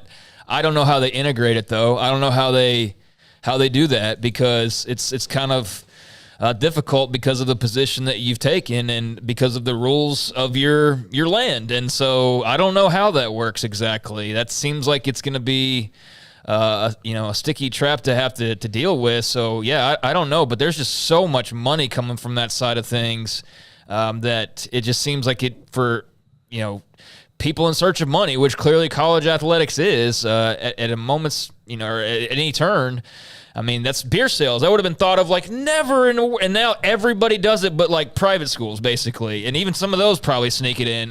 But now that's just normal, is to have beers at games and college campuses and all of that. So, yeah, I don't know how they turn that money away. It's not even private. It's religious schools whose religion still, who prohibits it. That's why I said, well, they probably do some of that too, but because I'm thinking of Baylor, and I know they're probably not the only, But it is again, it's it's just about the perceived guardrail. So this isn't, I wouldn't say that they're done with this money forever and that's it. They tried it, they're going to leave.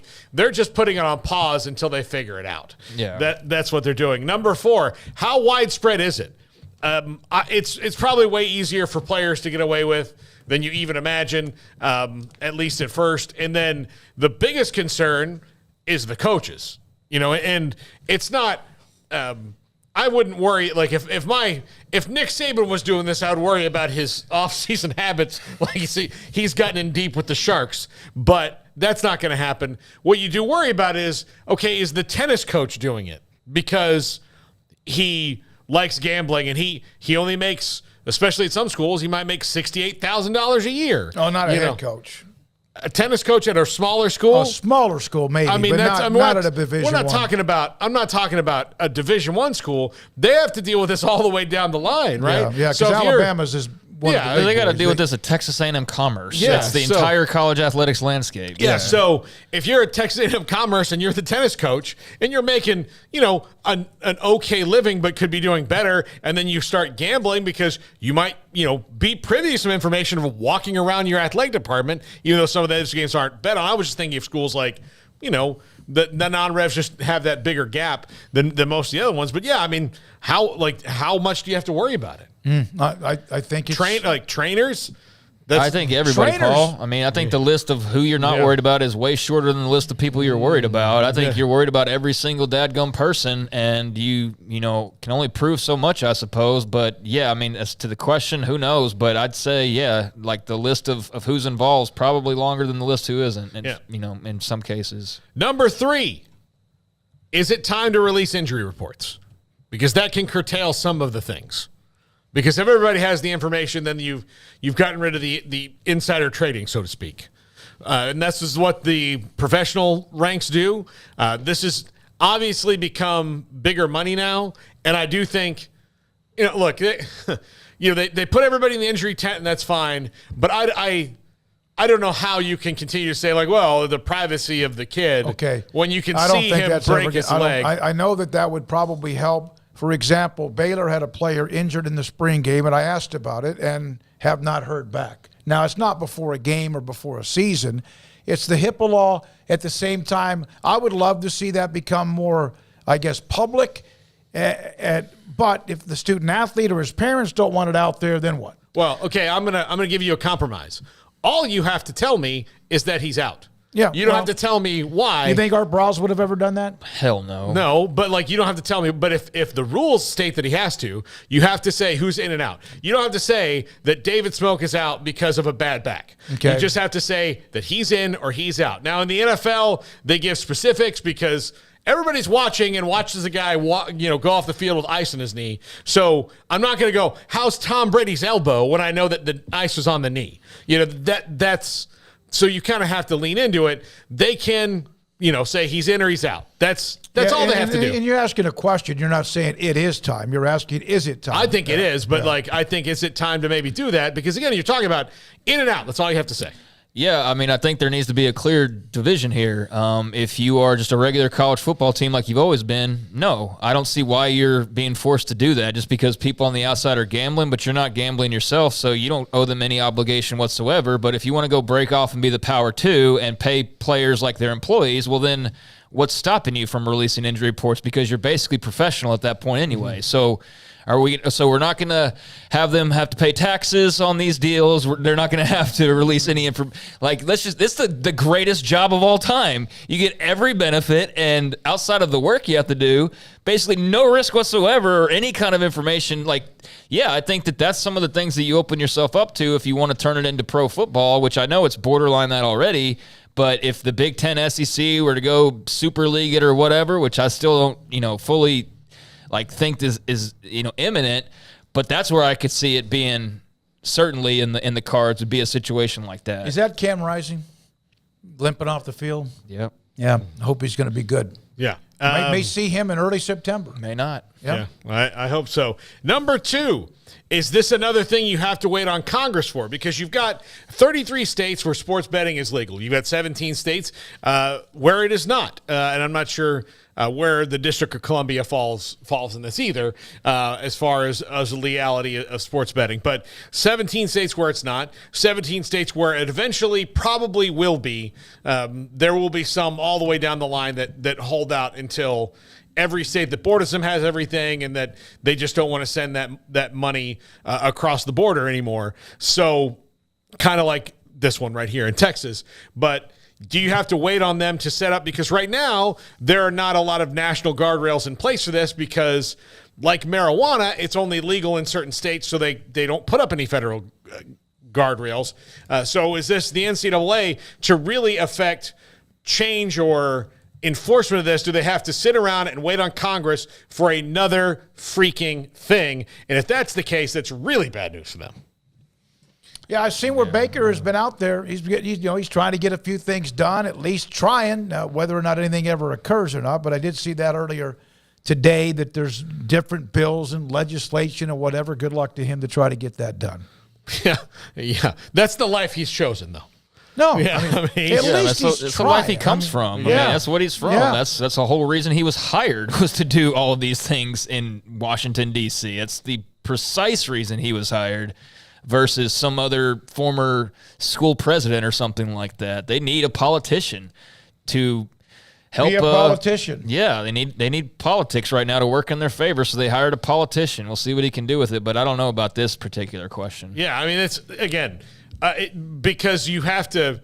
Again, how can they enforce it? They're not cops. Yeah, I don't really know what their jurisdiction would be to begin with on this. I mean, I feel like if you're college athletics and you determine that you want gambling to become legal, then I don't know why you'd need Congress, but I don't know how all that works, and I don't know. So, well, I think it's more of like an interstate issue of, okay, in Iowa they can bet, in Texas they can't. Right, What are the rule? Like, what are the national rules that we have to Well, if that's the case, if it's and, like NIL, like you said, then no. I mean, they're probably going to have to wait, but I don't. That just seems like it'd be so even more messy than the NIL stuff is by a long shot. That would be a disaster. Yeah, it might be a little smoother because there's probably larger interest lobbying paying for it. But number one, how do you stay one step ahead of it? And I know the NCAA is one step ahead of zero things, but that's the other thing is as technology changes or as people figure out ways to, well, I don't have a DraftKings account, but my roommate who's not an athlete does.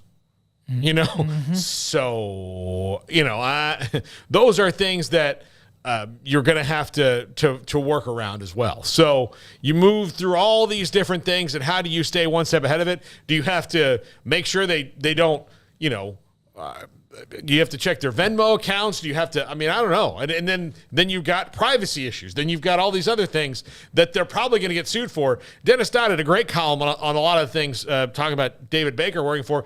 Column full of lies. I'm just kidding. The NCAA spends $10 million a year on average on lawsuits just involving football. Mm-hmm. So, and then you're talking about maybe making not injury specifically, but whether a player is going to play or not, and you still wonder if there's some sort of a cross of the line there. Yeah. So I think that's, and I gave you the easiest compromise for that to happen, but we'll see, and we'll see how it all goes. But there are far more questions that the NCAA is going to have right now than maybe answers, and this is not going to get resolved, in a memo. And by the way, asking Mac Rhodes about it is I immediately left myself a nugget on that, and it's not like they haven't discussed it, but now it's like there's, as Craig said, now you have all of these other issues that has kind of come together at once in college athletics. None of which you solved. Yeah, exactly. None of which you've taken care of in the time. Yeah. And now you have this one as well with college, right. the betting issue that could just roll through dozens of programs before you know it. All right. Garrett Ross, Jack McKenzie, Emery Winter. Emery's working on Sports Tonight. Paxton asked earlier if the chat room is seen on Sports Tonight. I don't know the answer to that. Please tell me. No, it's not. Please, God, tell me no. Paxton wants to be famous. That's 10:30 tonight on Sports Tonight. Craig Smoak and Paul Catalina are amazing sponsors. And then you who watch or listen, or both, we appreciate you so much for your time and your access into your day. I'm David Smoak. Have a great night and good night.